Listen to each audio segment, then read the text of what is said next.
تو بریلوی دیوبندی اور سلفی یعنی اہل حدیث کے علماء تو 8 سال میں درس نظامی کرتے ہیں، اور اہل تشیع کے علماء قم یونیورسٹی ایران سے 17 سال میں عالم بن کے آتے ہیں. تو پھر 17 سال والے عالم کو ماننا چاہیے نا، 8 سال والے کو نہیں ماننا چاہیے. نہیں ان کو تو ہمارے علماء نے کافر قرار دے دیا. ان سے پوچھیں گے کہ جی ان کو ہمارے علماء نے گمراہ قرار دے دیا.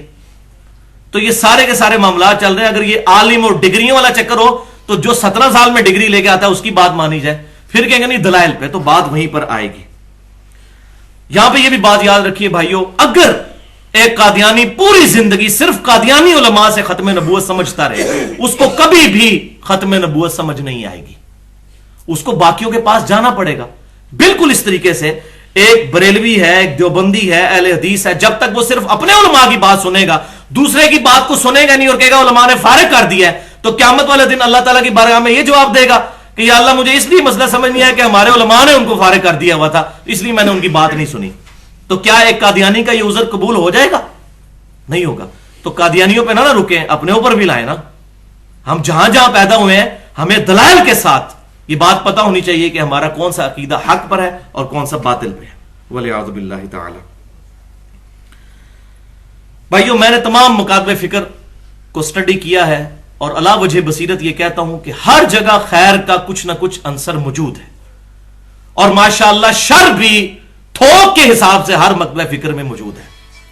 شر کی بھی کمی نہیں ہے. اور اس کے پیچھے سب سے بڑی ریزن اس شر کو پھیلانے کی وہ ہے بھائیو روٹی.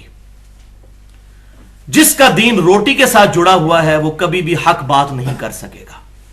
یہ آج جو یہ کہتے ہیں نا جی اتنے بڑے بڑے علماء مسئلہ بتا رہے ہیں، وہ مسئلہ تو بھائی بتائیں گے، مسجد کمیٹی سے مار کھانی ہے. ایک بریلوی اور دیوبندی عالم نے اگر وہ بخاری اور مسلم سے نماز کا طریقہ پڑھ کے سنا دے جمعے کے خطبے میں، انہوں نے کہنا یہ تو فارغ ہو گیا. ایک اہل حدیث اگر جمعہ پڑھا دے کہ آندہ سے کوئی شخص ننگے ساتھ نماز نہیں پڑھے گا، نماز تو ہو جاتی ہے لیکن افضل یہی ہے، تو کمیٹی نے کہنا جناب یہ تو بریلویوں کی گلاں شروع کرتی ہیں انہوں نے.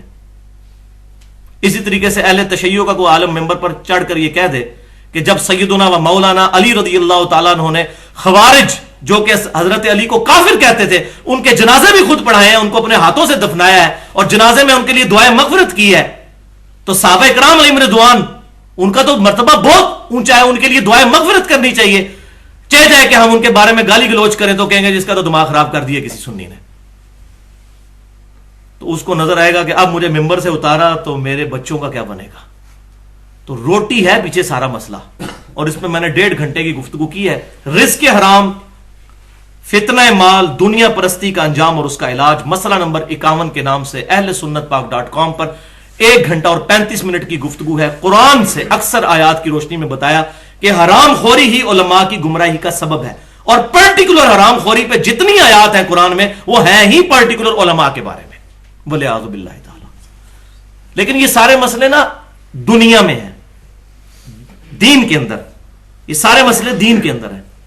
کوئی مسئلہ بتاتا ہے وہ جی حضرت صاحب نے فرما دیا، دنیا کے معاملے میں نہیں ہے. دنیا میں تو بڑے بڑے حضرت صاحب ہیں. آپ کسی اسپیشلسٹ ڈاکٹر کے پاس جاتے ہیں، آپ کے دائیں ٹخنے میں درد ہے، اور وہ پاکستان میں ایک بڑے کسی ہاسپٹل کا ڈاکٹر ہے، اسپیشلسٹ ہے، وہ کہے جی ٹخنے میں آپ کے درد ہے، لیکن یہ درد جو ہے اس کو دور کرنے کے لیے آپ کی دائیں آنکھ نکالنی پڑے گی.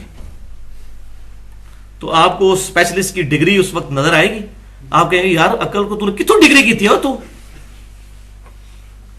درد میرا ٹخنے میں اور تو کہہ رہا آنکھ نکالنی پڑے گی. تو پھر دوسرے اسپیشلسٹ کے پاس جائیں گے، 2-3 سے گھومیں گے تو پتا چل جائے گا یار وہ تو پاگل تھا جو یہ کہہ رہا تھا. تو دنیا میں آنکھ نہیں نکلوائیں گے کسی اسپیشلسٹ اتنے بڑے بزرگ، کیونکہ فَاسْأَلُوا أَهْلَ الذِّكْرِ إِن كُنتُمْ لَا تَعْلَمُونَ. اگر تمہیں علم نہیں تو اہل علم سے پوچھو. تو ڈاکٹری کی فیلڈ میں تو ڈاکٹر ہی اہل علم ہے نا. مولوی کو تو انگریزی بھی نہیں آتی، وہ تو ابھی تک اس چکر سے باہر نہیں آیا کہ یہ انگریزوں کی زبان ہے یا یہ مسلمانوں کی زبان ہے. اس کو تو بیچارے کو ابھی تک یہی بات سمجھ نہیں آئی ہے. ایک جیولوجی کا مسئلہ جیولوجسٹ بتائے گا، ایمبرولوجی کی فیلڈ کا بندہ جو ہے وہ گائنی کے مسئلوں کو حل کرے گا. یہ لیڈی ڈاکٹر جو گائنی کی ہوگی وہ گائنی کے ایشوز کو ریزالو کرے گی. یہاں پر بھی وہ ڈاکٹر کی بات نہیں مانیں گے بلکہ کہیں گے بھائی نہیں 2-3 سے مشورہ کرو. تو تو بھائیو دین کے معاملے میں بھی اگر کوئی عالم آپ کو غلط مشورہ دیتا ہے یا مجھ سے آپ کو ایسی بات سنتے ہیں جو آپ کے مکتب فکر سے ٹکراتی ہے تو 3-4 علماء سے پوچھیں, ان کو کہ کتابیں دکھائیں, کتابیں کیا کہتی ہیں, اور اگر کتاب سپورٹ کر دے پھر کسی مولوی کا لحاظ نہ کریں, پھر اس کو منطقی انجام تک پہنچائیں کہ اتنی لمبی داڑیاں رکھ کے اور شلواریں اوپر کر کے اور اتنی بڑی بڑی پگڑیاں اور بڑی بڑی تسمیاں اٹھا کے یہ پبلک کو دھوکہ نہ دو, اپنی آخرت تو برباد کر رہے ہو, لوگوں کی آخرت نہ برباد کرو, خود تو جانا ہے دوزخ میں تم نے, ان اعمال کے سبب ہمیں نہ گھسیٹو, والعیاذ باللہ تعالی. تو بھائیو جس کی روٹی دین کے ساتھ نہیں لگی وہی آپ کو حق بات بتائے گا, یہ میری بات پلے باندھ لیں. الحمدللہ فی الوقت تو میں اپنی ذات کے لیے دین سے 1 روپیہ کمانا بھی حرام سمجھتا ہوں, اور یہی بات ہے کہ مجھے کوئی پرواہ نہیں, میں نے حق بات کرنی ہے انشاءاللہ تعالی. اور میں اس ویڈیو کی وساطت سے بھی اور آپ لوگوں سے بھی ریکویسٹ کرتا ہوں کہ سب میرے لیے دعا کریں کہ وہ دن, کہ جس دن مجھے یہ خیال بھی آئے کہ مجھے اپنا سورس آف انکم دین بنانا ہے, اس سے 1 دن پہلے ہی اللہ تعالیٰ مجھے ایمان و عافیت کے ساتھ مدینہ شریف میں موت دے دے اور جنت البقیع میں مدفن نصیب کرے. یہ وقت کبھی نہ آئے, ورنہ حق بات ضمیر کا مجرم رہوں گا اور قیامت والے دن اللہ تعالیٰ کی بارگاہ میں بھی والعیاذ باللہ تعالی شرمندگی اٹھانی پڑے گی. اسی لیے الحمدللہ کوشش ہوتی ہے اس محرم الحرام میں میں نے 2 گھنٹے 2 لیکچر 3 گھنٹے کے ریکارڈ کروائے ہیں. ایک لیکچر تھا 55B کے نام سے, وصی رسول کون ہے اور حدیث قرطاس. اس میں نے اہل سنت کے ہاں جو خرابیاں ہیں اور کچھ اہل تشیع کی بالکل ننگا کیا, کسی کا لحاظ نہیں کیا. اور دوسرا مسئلہ نمبر 66A جس میں نے اہل تشیع کے ہاں جو خرابیاں پائی جاتی ہیں محرم کے حوالے سے ان کو ایڈریس کیا, جو ان کی جائز بات ہے اس کو مانا ہے, جو غلط بات ہے اس کو ایڈریس کیا. تو ایک دائی کو یہی چاہیے کہ وہ پری ڈیٹرمنٹ ریزلٹس کے بغیر حق بات کرے. بھائیو اسلام وہ واحد دین ہے جس نے توہمات کے دائرے کو چھوڑ کر علم کے اوپر بنیاد رکھی ہے, اور 10 کمانڈمنٹس جو تورات, انجیل اور قرآن میں بھی موجود ہیں, سورہ بنی اسرائیل میں بھی, جو ہمارا پمفلٹ بھی ریسرچ پیپر نمبر 7 چھپ چکا ہے, لیکچر کے اینڈ پہ آپ سب کو مل بھی جائے گا. اس میں 9ویں کمانڈ ہے بسم اللہ الرحمن الرحیم ولا تقف ما لیس لک بہ علم. اے انسان کسی ایسی چیز کی پیروی مت کر جس کے بارے میں تیرے پاس علم نہیں ہے. علم کے بغیر پیروی نہیں کرنی جب تک علم نہ آ جائے. یہ نہیں کہنا اتنے بڑے بزرگ کہہ رہے, نہیں, علم خود حاصل کرنا ہے. اور یہاں پہ مجھے بات ضمن یاد آ گئی, اکثر کہتے ہیں جی وہ علماء نے علم حاصل کیا ہوا ہے وہی حاصل کر سکتے ہیں. دیکھیں ڈاکٹر ہے, وہ ڈاکٹر سے مسئلہ پوچھنا چاہیے تو ان کو بتایا کریں اللہ کے بندو ڈاکٹری پڑھنا فرض ہے نہیں, تو ڈاکٹر تو چند ایک ہی ہوں گے, علم دین حاصل کرنا فرض ہے کہ نہیں؟ تو یہ ہر انسان کو سمجھ بھی آئے گا. اس کے لیے مولویوں کی ڈگری کی ضرورت نہیں ہے, ڈاکٹری کے لیے ظاہر ہے کہ ڈگری کی ضرورت ہوگی. باقی اگر عالم کی بات کرتے ہیں آپ تو یہ کہتے ہیں ان کے پاس ڈگری ہے, تو یہ کیا پرفیکٹ عالم ہے؟ پرفیکٹ عالم صرف نبی صلی اللہ علیہ وسلم ہے. میں یہاں بخاری اور مسلم سے درجنوں مثالیں پیش کر سکتا ہوں. اتنے بڑے بڑے صحابہ کو بعض مسائل نہیں پتا ہوتے تھے, حضرت عائشہ سے پوچھتی تھی, یا حضرت عائشہ کو مسئلہ نہیں پتا تو حضرت علی سے پوچھتے تھے. صحابہ بھی مکمل طور پہ پرفیکٹ عالم نہیں تھے. تو ہر مسلمان تو ہوتا ہی عالم ہے. جس مسلمان کو وضو کا طریقہ آتا ہے وہ وضو کا عالم ہے, علم رکھنے والا. ڈگریوں والا عالم ہوگا تو اس سے پوچھے کیا ہر چیز کا اسے علم ہے؟ تو قرآن پاک میں 1000 آیات سائنٹیفک فیکٹس کے اوپر ہے, جیالوجی پر, ایسٹرونومی کے اوپر, اسی طریقے سے ایمبریولوجی کی فیلڈ کے اوپر. یہ ساری کی ساری سائنٹیفک فیکٹس کے اوپر جو آیات ہیں, تو اللہ کون سا عالم ہے جو اس کی تشریح کرے گا؟ وہ تو پھر جا کے سائنٹسٹ سے پوچھنا ہوگا. تو پرفیکٹ تو قرآن و حدیث کا کوئی بھی عالم نہیں ہے, تھوڑا تھوڑا ہر عالم ہے. ہاں 24 گھنٹے کی زندگی گزارنے کے لیے جو علم چاہیے وہ ہر مسلمان سیکھ سکتا ہے. وہ ایک ریڑی بان بھی سیکھ سکتا ہے, ایک پڑھا لکھا انسان بھی, ایک ڈاکٹر بھی, ایک انجینئر بھی اور ایک ان پڑھ بھی اتنا علم سیکھ سکتا ہے جس سے اس کی 24 گھنٹے کی زندگی گزرنی ہے. اب یہ راکٹ سائنس ہے, ایاک نعبد و ایاک نستعین, اے اللہ ہم صرف تیری عبادت کریں گے اور غائب میں مدد کے لیے دعا میں صرف تجھی کو پکاریں گے. اس کے بعد کوئی شخص تعویل کی غلطی لگ جائے تو الگ بات, اللہ اس کو معاف کرے اور ہدایت پر لائے. کوئی بندہ یا علی مدد کہہ نہیں سکتا اس کے بعد. یہ کوئی راکٹ سائنس نہیں. سورہ فاتحہ کا ترجمہ تو سب کو آتا ہے. اس کے بعد کوئی بندہ قبروں سے فیض لینے کا قائل نہیں ہوگا، اللہ ہی کو پکارے گا دعا میں۔ تو بھائیو، قرآن پاک نے توہمات سے بچا کر علم پر بنیاد رکھی، وَلَا تَقْفُ مَا لَيْسَ لَكَ بِهِ علم، اے انسان کسی چیز کی پیروی اس وقت تک مت کر جب تک تیرے پاس علم نہ ہو۔ إِنَّ السَّمْعَ وَالْبَصَرَ وَالْفُؤَادَ كُلُّ أُولَٰئِكَ كَانَ عَنْهُ مَسْئُولًا، بے شک کان، آنکھیں اور عقل، فواد کی اپروپریٹ ٹرانسلیشن ہے عقل، فعید عربی میں کہتے ہیں فائدے والی چیز کو، اس کا ترجمہ دل نہیں بنتا، دل کے لیے قلب کا لفظ استعمال ہوتا ہے۔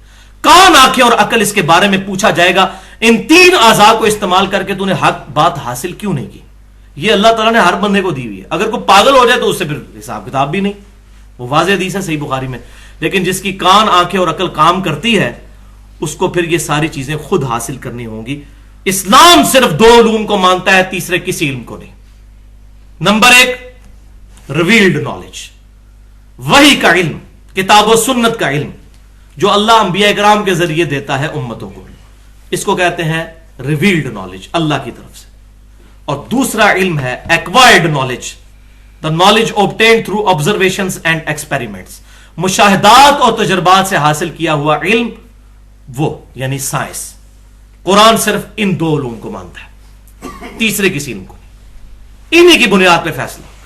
آگ جلاتی ہے، پٹرول آگ کو بھڑکا دیتا ہے۔ اب قرآن حدیث میں کہیں نہیں لکھا کہ پٹرول آگ کو بھڑکا دیتی، لیکن یہ ہم نے ڈیفینیٹ نالج حاصل کیا، سائنٹیفک فیکٹس کے ذریعے چیز ثابت ہوگی، یہ قرآن و سنت کی طرح ہی حجت ہے۔ قرآن نہیں کہا ہے وَلَا تَقْفُ مَا لَيْسَ لَكَ بِهِ علم۔ کالی بلی راستہ کاٹ دے تو نحوست کی نشانی ہے، قرآن و حدیث میں کوئی نہیں۔ ہاں سائنس تصدیق کر دے تو ہم مانیں گے، سائنس بھی نہیں مانتی، یہ فضول ہے، زیرو سے ضرب۔ زلزلہ کیوں آتا ہے؟ وہ ایک گائے ہے، اس نے ایک سینگ پہ زمین اٹھائی ہوئی ہے، جب وہ تھک جاتی ہے دوسرے پہ اٹھاتی ہے۔ ہاں قرآن حدیث میں ایسی کوئی بات نہیں، سائنس بھی اس کی مخالفت کرتی ہے، وہ کہتی ہے ٹیکٹونک پلیٹس کے ڈسٹربنس کی وجہ سے زلزلہ آتا ہے، لہٰذا یہ بھی زیرو سے۔ تو اسلام وہ دین ہے جس نے توہمات سے بچا کر ڈیفینیٹ علم پر بنیاد رکھی ہے۔ اس پہ میں نے 35 منٹ کی گفتگو کی ہے، یونیک ترین گفتگو، علم وحی اور علم سائنس کی اہمیت اور ان کا دائرہ کار۔ 35 منٹ کی گفتگو ہے، وہ اپنی نوعیت کی منفرد گفتگو ہے، مسئلہ نمبر 39 کے نام سے اہل سنت پاک .com پر۔ لیکن آج ہم ریویلڈ نالج کے اوپر تھوڑی اس حوالے سے گفتگو کہ آخرت کی کامیابی، ہدایت حاصل کر کے آخرت میں کامیاب ہونا، اس کے لیے ریویلڈ نالج کی ضرورت ہے، اور وہ ڈیفینیٹ علم قرآن و سنت کا علم ہے۔ یہی وہ علم ہے جو اللہ تعالیٰ نے جب آدم علیہ السلام کو دنیا میں اتارا تو سورۃ البقرہ کی آیت نمبر 38 اور 39 پڑھ کر دیکھ لیجئے۔ بسم اللہ الرحمن الرحیم، قُلْ نَهْبِطُوا مِنْهَا جَمِيعًا، اللہ تعالیٰ نے آدم علیہ السلام اور ان کے ذریعے پوری انسانیت کو خطاب کیا، تم سب کے سب اب زمین پر اتر جاؤ۔ فَإِمَّا يَأْتِيَنَّكُم مِّنِّي هُدًى، اب جب کبھی بھی کوئی ہدایت کی کتاب میری طرف سے تمہارے پاس آئے گی، فَمَن تَبِعَ هُدَايَا فَلَا خَوْفٌ عَلَيْهِمْ وَلَا هُمْ يَحْزَنُونَ، تو جو کوئی اس کتاب کی پیروی کرے گا نا، اس کو نہ کوئی خوف ہوگا نہ کوئی غم۔ وَالَّذِينَ كَفَرُوا وَكَذَّبُوا بِآيَاتِنَا، اور جو کتابوں سے کفر کرے گا، کفر کا مطلب خالی یہ نہیں ہے کہ میں کتاب کو مانتا نہیں ہوں، اس سے بڑا کفر ہے کہ میں کتاب کو مانتا ہوں لیکن مرضی اپنی کرنی ہے۔ یہ کتنا ظلم ہے، اگر کوئی کہے اس کو تو منافق کہا جائے گا، جو کہ میں کتاب کو مانتا ہوں لیکن اس پہ عمل نہیں کرنا۔ تو یہود و نصارہ بھی اور مسلمان میں بھی وہ بندہ کفر کے درجے میں چلا جائے گا جو پریکٹیکلی اس کو ماننے سے انکار کر دے گا۔ والذین کفروا وکذبوا بآیاتنا اولئک اصحاب النار ہم فیہا خالدون، اور جو لوگ کفر کریں گے ان کتابوں کے ساتھ، ان کو جھٹلا دیں گے، وہی ہوں گے دوست کی اور رہیں گے اس میں ہمیشہ۔ اچھا، اس کے کانٹیکسٹ میں ایک اور آیت ہے جو اس موضوع کو اور کھولتی ہے، اور یہ الحمدللہ مجھے اتنی خوشی ہوئی، اس سے مسئلہ تقدیر بھی حل ہو گیا۔ یہ قرآن کی آیت ایسی ہے، بالکل یہی کانٹیکسٹ چل رہا ہے۔ سورہ طٰہٰ آیت نمبر 123 کہ آدم علیہ السلام کو حکم ہوا کہ آپ زمین پر اتر جاؤ، وہاں پر الفاظ کیا ہیں؟ فَإِمَّا يَأْتِيَنَّكُم مِّنِّي هُدًى، یہ الفاظ تو وہی ہے۔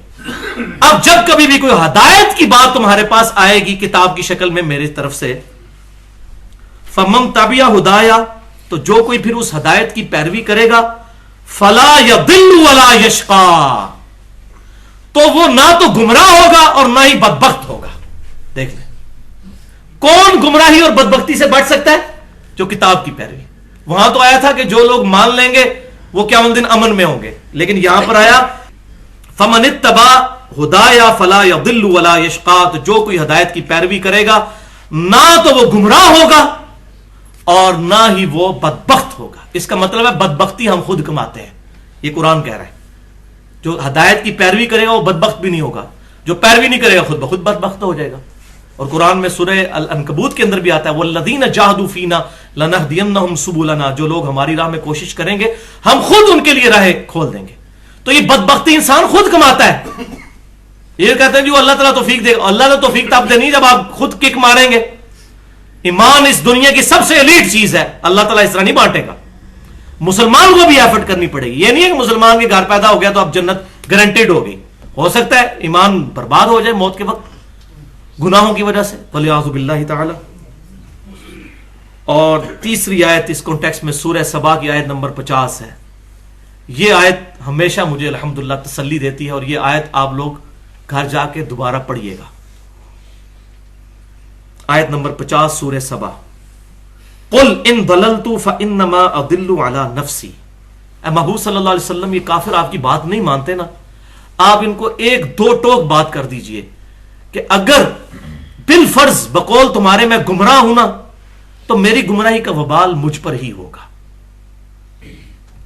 وہ کافر کہتے تھے کہ آپ ہمارے دین کی پیروی کریں. تو نبی صلی اللہ علیہ وسلم کو کہا گیا ان کو کہیں کہ اگر تم سمجھتے ہو کہ میں گمراہ ہو گیا ہوں تو اس کا وبال میرے پہ ہی ہوگا. وَإِنِ اهْتَدَيْتُ، اور اگر میں ہدایت پر ہونے کا دعویٰ کر رہا ہوں فَبِمَا يُوحِي إِلَيَّ رَبِّي، تو میں یہ دعویٰ خود نہیں کر رہا بلکہ اس وحی کے سبب کر رہا ہوں جو اللہ نے مجھے کہی ہے. میرا خود دعویٰ نہیں کہ میں ہدایت پر ہوں، میں اس وحی کی بنیاد پہ بات کر رہا ہوں کہ میں ہدایت پہ ہوں اور تم گمراہ ہو. الحمدللہ میں بھی کتاب و سنت کے دلائل پہ یہ بات کرتا ہوں کہ یہ عقیدہ حق پر مبنی ہے اور یہ گمراہی پر. یہ میری اپنی بات نہیں ہے. تو یہ آیت مجھے سہارا دیتی ہے کہ اے نبی صلی اللہ علیہ وسلم آپ فرما دیجئے اگر میں ہدایت پر ہوں تو اس کی وجہ یہ وہی ہے جو اللہ تعالیٰ نے میری طرف نازل فرمائی ہے. الحمدللہ. انہو سمیع قریب، بے شک اللہ تعالیٰ سننے والا اور قریب ہے. اور پھر پوری امت کے لیے وہی آیت نمبر 71 سورہ الاحزاب، وَمَن يُطِعِ اللَّهَ وَرَسُولَهُ فَقَدْ فَازَ فَوْزًا عَظِيمًا. جو کوئی اللہ اور اس کے رسول کی اطاعت کرے گا تو بے شک وہ کامیاب ہوا اور بہت بڑی کامیابی پر پہنچ گیا. الحمدللہ رب العالمین. اس لیے بھائیو نبی صلی اللہ علیہ وسلم کی اگر آپ احادیث پڑھیں، یہ ایک پورا موضوع ہے لیکن میں اشارتاً ایک دو جملوں میں بات کر دوں. آپ صلی اللہ علیہ وسلم پوری زندگی کتاب اللہ اور سنت کے اوپر زور دیتے رہے. صحیح مسلم کھول کر دیکھیں، ہر تقریر سے پہلے آپ ایک جملہ ضرور بولتے تھے جو میرا بھی وہ خطبہ ہوتا ہے، اما بعد فإن خیر الحدیث کتاب اللہ. اس کے بعد آگاہ ہو جاؤ کہ سب سے بہترین کلام اللہ کی کتاب ہے. وخیر الہدی ہدی محمد صلی اللہ علیہ وسلم، اور ہدایت یافتہ راستہ محمد صلی اللہ علیہ وسلم کا ہے. وشر الامور محدثاتها، اور بدترین کام وہ ہیں جو دین میں خود سے داخل کیے جائیں. وکل محدثۃ بدعہ، اور تمام یہ نئے کام بدعتیں ہیں. وکل بدعۃ ضلالہ، اور تمام یہ نئے کام گمراہیاں ہیں. وکل ضلالۃ فی النار، اور تمام گمراہیاں دوزخ میں لے جانے والی ہیں. یہ صحیح مسلم میں، سنن نسائی میں، مسند امام احمد میں مکمل. اس میں نے پورا لیکچر دیا ہے جو اب ہم نے مسئلہ نمبر 1 کے نام سے اپلوڈ کر دیا ہے. 2 گھنٹے کی گفتگو ہے. یوم عرفہ 9 ذی الحجہ 1432 ہجری کو میں نے دی تھی امام الانبیاء کی دعوت قرآن. اس میں قرآن کے حوالے سے میں نے ڈیٹیل کے ساتھ الحمدللہ 50 آیات سے اس ایشو کو ریزالو کیا ہے. اب آخری اہم ترین مسئلہ اس کانٹیکسٹ میں یہ ہے جو منکرین حدیث اٹھاتے ہیں. وہ یہ کہتے ہیں کہ اہل سنت اور اہل تشیع کا جو اختلاف ہے، پھر آپ احادیث کا کیا کریں گے؟ ان کی احادیث لیں گے یا اہل سنت کی لیں گے؟ اب یہ باتیں ذرا تھوڑی تسلی کے ساتھ، دل گردے کے ساتھ سننے والی ہیں. بات یہ بھائیوں کہ اگر مجمع البحرین اکٹھا کیا جائے، یعنی اہل سنہ اور اہل جو تشیع ہیں ان کی احادیث کو اکٹھا کیا جائے تو 90% احادیث اخلاقیات کے اوپر، فضائل کے اوپر، معاملات کے اندر بالکل سیم ہے. 19-20 کا بھی فرق نہیں، صرف 10% پہ اختلاف ہے. تو اختلاف کو تو بعد میں دیکھ لیں گے نا. پہلے جو کامن ٹرمز ہے جو سورہ آل عمران کی آیت نمبر 64 ہے، یا اہل الکتاب تعالوا الی کلمۃ سواء بیننا وبینکم، اے اہل کتاب آؤ اس ایک بات پر ہم اکٹھے ہو جائیں جو تم میں اور ہم نے کامن ہے. اللہ نعبد الا اللہ، کہ اللہ کے علاوہ کسی کی عبادت نہ کریں. اور بھائیوں اگر یہودیوں اور عیسائیوں کو اپنے ساتھ ملایا جا سکتا ہے کامن ٹرمز پہ، تو اہل تشیع تو پھر بھی اہل قبلہ ہیں، اہل کلمہ ہیں، مسلمان بھائی ہیں. تعویل کی جو غلطی لگی ان کی اصلاح کرنی چاہیے. تو کامن ٹرمز پہ اگر آئے تو 90% احادیث ایک جیسی ہیں. اور یہ جو نماز کا بھی اختلاف نقل ہوا ہے اس میں بھی اگر دیکھا جائے تو مین ارکان ایک جیسے ہیں، پانچوں نمازوں کے اوقات ایک جیسے ہیں. اہل تشیع کے نزدیک ظہر اور عصر اور مغرب اور عشاء ان کو جمع کرنا جائز ہے، افضل ان کے بھی نزدیک نہیں ہے. افضل یہی ہے کہ پانچوں وقت الگ سے نماز پڑھی جائے، ہم بھی یہی کہتے ہیں. اور ہمارے نزدیک بھی کبھی کبھار جمع کرنا جائز ہے. صحیح مسلم میں اوپر چلے 4 حدیثیں موجود ہیں اس پر، کوئی اختلاف نہیں. اب یہ لانا بات ہے کہ انہوں نے ضد لگا لی ہے کہ ہم نے پڑھنی ہمیشہ اکٹھی ہیں، اور ہم نے یہ ضد لگا لی ہے کہ ہم نے ہمیشہ ہی الگ کر کے پڑھنی ہے. تو یہ وہ بغیم بینہم چل رہا ہے. اسی طریقے سے نماز کے جو مین ارکان ہیں وہ بھی ایک جیسے ہیں.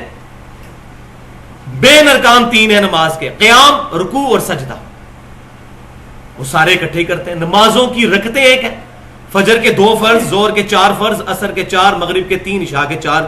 اہل تشیع کے ہاں بھی، اہل سنت کے ہاں بھی. باقی رہ گیا ہاتھ باندھنے اور چھوڑنے کا مسئلہ. رفع الیدین وہ بھی کرتے ہیں، ہمارے نزدیک بھی صحیح بخاری اور مسلم میں نماز کا طریقہ رفع الیدین کے ساتھ ہے، رکوع میں جاتے وقت بھی، رکوع سے اٹھتے وقت. وہ ایک اور ایڈ کرتے ہیں سجدوں کے درمیان، وہ بھی کئی تابعین سے ثابت ہے. یہ ہے معاملے فروعی. مین جو معاملات ہیں وہ بالکل ایک جیسے ہیں. اس میں یہ ہو سکتا ہے ضرور کہ کسی کی رائے اس طرف چلی جاتی ہے کہ یہ احادیث زیادہ مضبوط ہیں، وہ اس پر عمل کریں. اگر ان کی رائے ان احادیث کی طرف گئی ہے تو اس پر عمل کر لیں. لیکن اس کی وجہ سے نہ تو وہ دار اسلام سے خارج ہو جاتے ہیں اور نہ ان کی نظر میں ہم دار اسلام سے خارج ہوتے ہیں. معاذ اللہ، استغفر، ایسا نہیں ہے. لیکن یہاں ایک کریٹیکل مسئلہ سب سے بڑا جو اہل سنت اور اہل تشیع کے درمیان فرق ڈالتا ہے، اور وہ ہے کہ نبی صلی اللہ علیہ وسلم کا وصی کون ہے. آپ صلی اللہ علیہ وسلم نے اپنے بعد کس کو اپنا وصی بنایا تھا؟ تو بھائیوں بہت سخت جملہ میں بولنے لگا ہوں کہ میں پوری دنیا کے اہل سنت علماء کو یہ چیلنج کرتا ہوں کہ کسی بھی صحیح حدیث سے یہ چیز ثابت کریں، انیمبیگوس ہونی چاہیے، متنازع نہ ہو اور ڈرائیوڈ معنی نہ ہو، استنباطی نہ ہو، ڈائریکٹ کہ نبی صلی اللہ علیہ وسلم نے سیدنا ابوبکر صدیق کو اپنا وصی بنایا. بالکل اسی طریقے سے میں اہل تشیع کو بھی یہ چیلنج کرتا ہوں پورے وثوق کے ساتھ کہ وہ اپنے اصول محدثین پر اپنی کتابوں سے انیمبیگوس حدیث دکھا دیں کہ سیدنا علی کو نبی صلی اللہ علیہ وسلم نے اپنا وصی بنایا ہو. انیمبیگوس، اشارے نہیں. اشارے سیدنا ابوبکر کے لیے بھی بہت ملتے ہیں، اشارے سیدنا علی کے لیے بھی بہت ملتے ہیں، ہماری کتابوں میں بھی، ان کی کتابوں میں. اشاروں کو چھوڑیں، انیمبیگوس. اور یہ لاجیکلی بھی بات درست ہے. نبی صلی اللہ علیہ وسلم کا وصی کوئی انسان ہو ہی نہیں سکتا، کیونکہ اس کے لیے لازمی ہوگا پھر قیامت تک کے لیے پوری امت کو وہ رہنمائی فراہم کرے. تو کیا سیدنا علی زندہ ہے اس وقت؟ سیدنا ابوبکر صدیق زندہ ہے؟ اللہ کی جنتوں میں زندہ ہے، دنیا میں کوئی نہیں زندہ، نہ ہماری ان کے ساتھ کوئی کمیونیکیشن ڈائریکٹ ہو سکتی.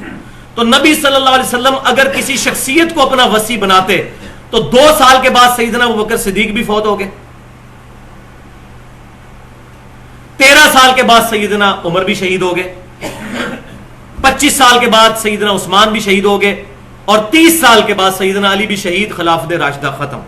اور آخری صحابی ابو طفیل عامر بن واصلہ رضی اللہ تعالی عنہ المتوفى 110 ہجری، نبی صلی اللہ علیہ وسلم کی وفات کے تقریباً 100 سال کے بعد فوت ہو گئے. آج آخری صحابی کو بھی فوت ہوئے 1322 سال گزر چکے ہیں. تو صحابہ اکرام نبی صلی اللہ علیہ وسلم کے وصی نہیں تھے. کیوں؟ کہ ان کا سٹیٹس بھی خود نبی صلی اللہ علیہ وسلم والا ہی ہو گیا.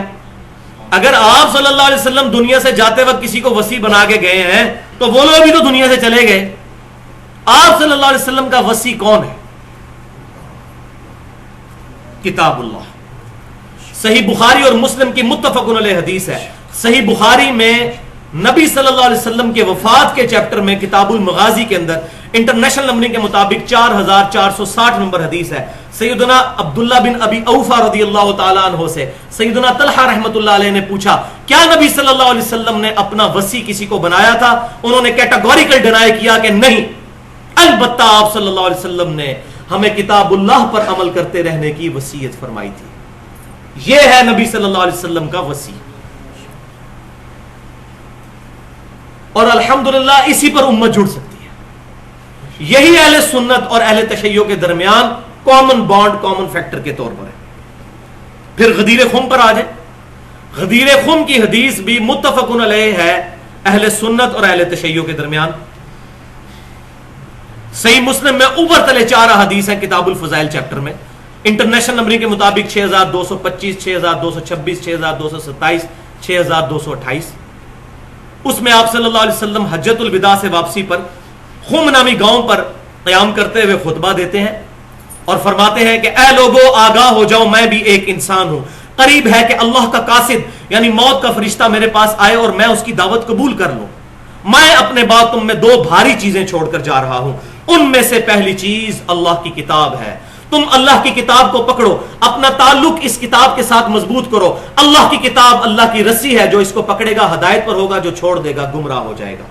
وَاعْتَصِمُوا بِحَبْلِ اللَّهِ جَمِيعًا وَلَا تَفَرَّقُوا، یہ ہے اللہ کی رسی۔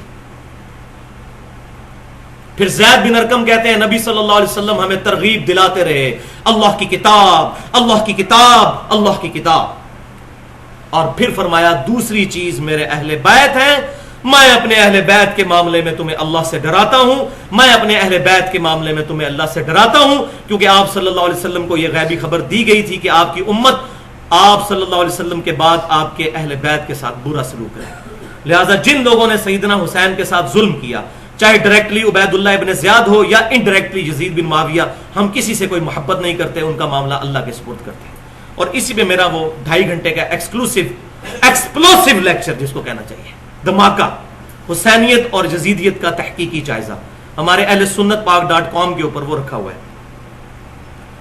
اب غدیر خم پر بھی نبی صلی اللہ علیہ وسلم نے قرآن کو پکڑنے کا کہا، اہل بیت کے احترام کا کہا، اور یہ بات بھی ٹھیک ہے صحیح سند کے ساتھ، اہل سنت کی کتابوں میں موجود ہے کہ سیدنا علی کا ہاتھ پکڑا نبی صلی اللہ علیہ وسلم نے غدیر خم پر، ہاتھ بلند کر کے فرمایا من کنت مولا فہذا علی مولا، جس کا مولا میں ہوں اس کا مولا علی ہے۔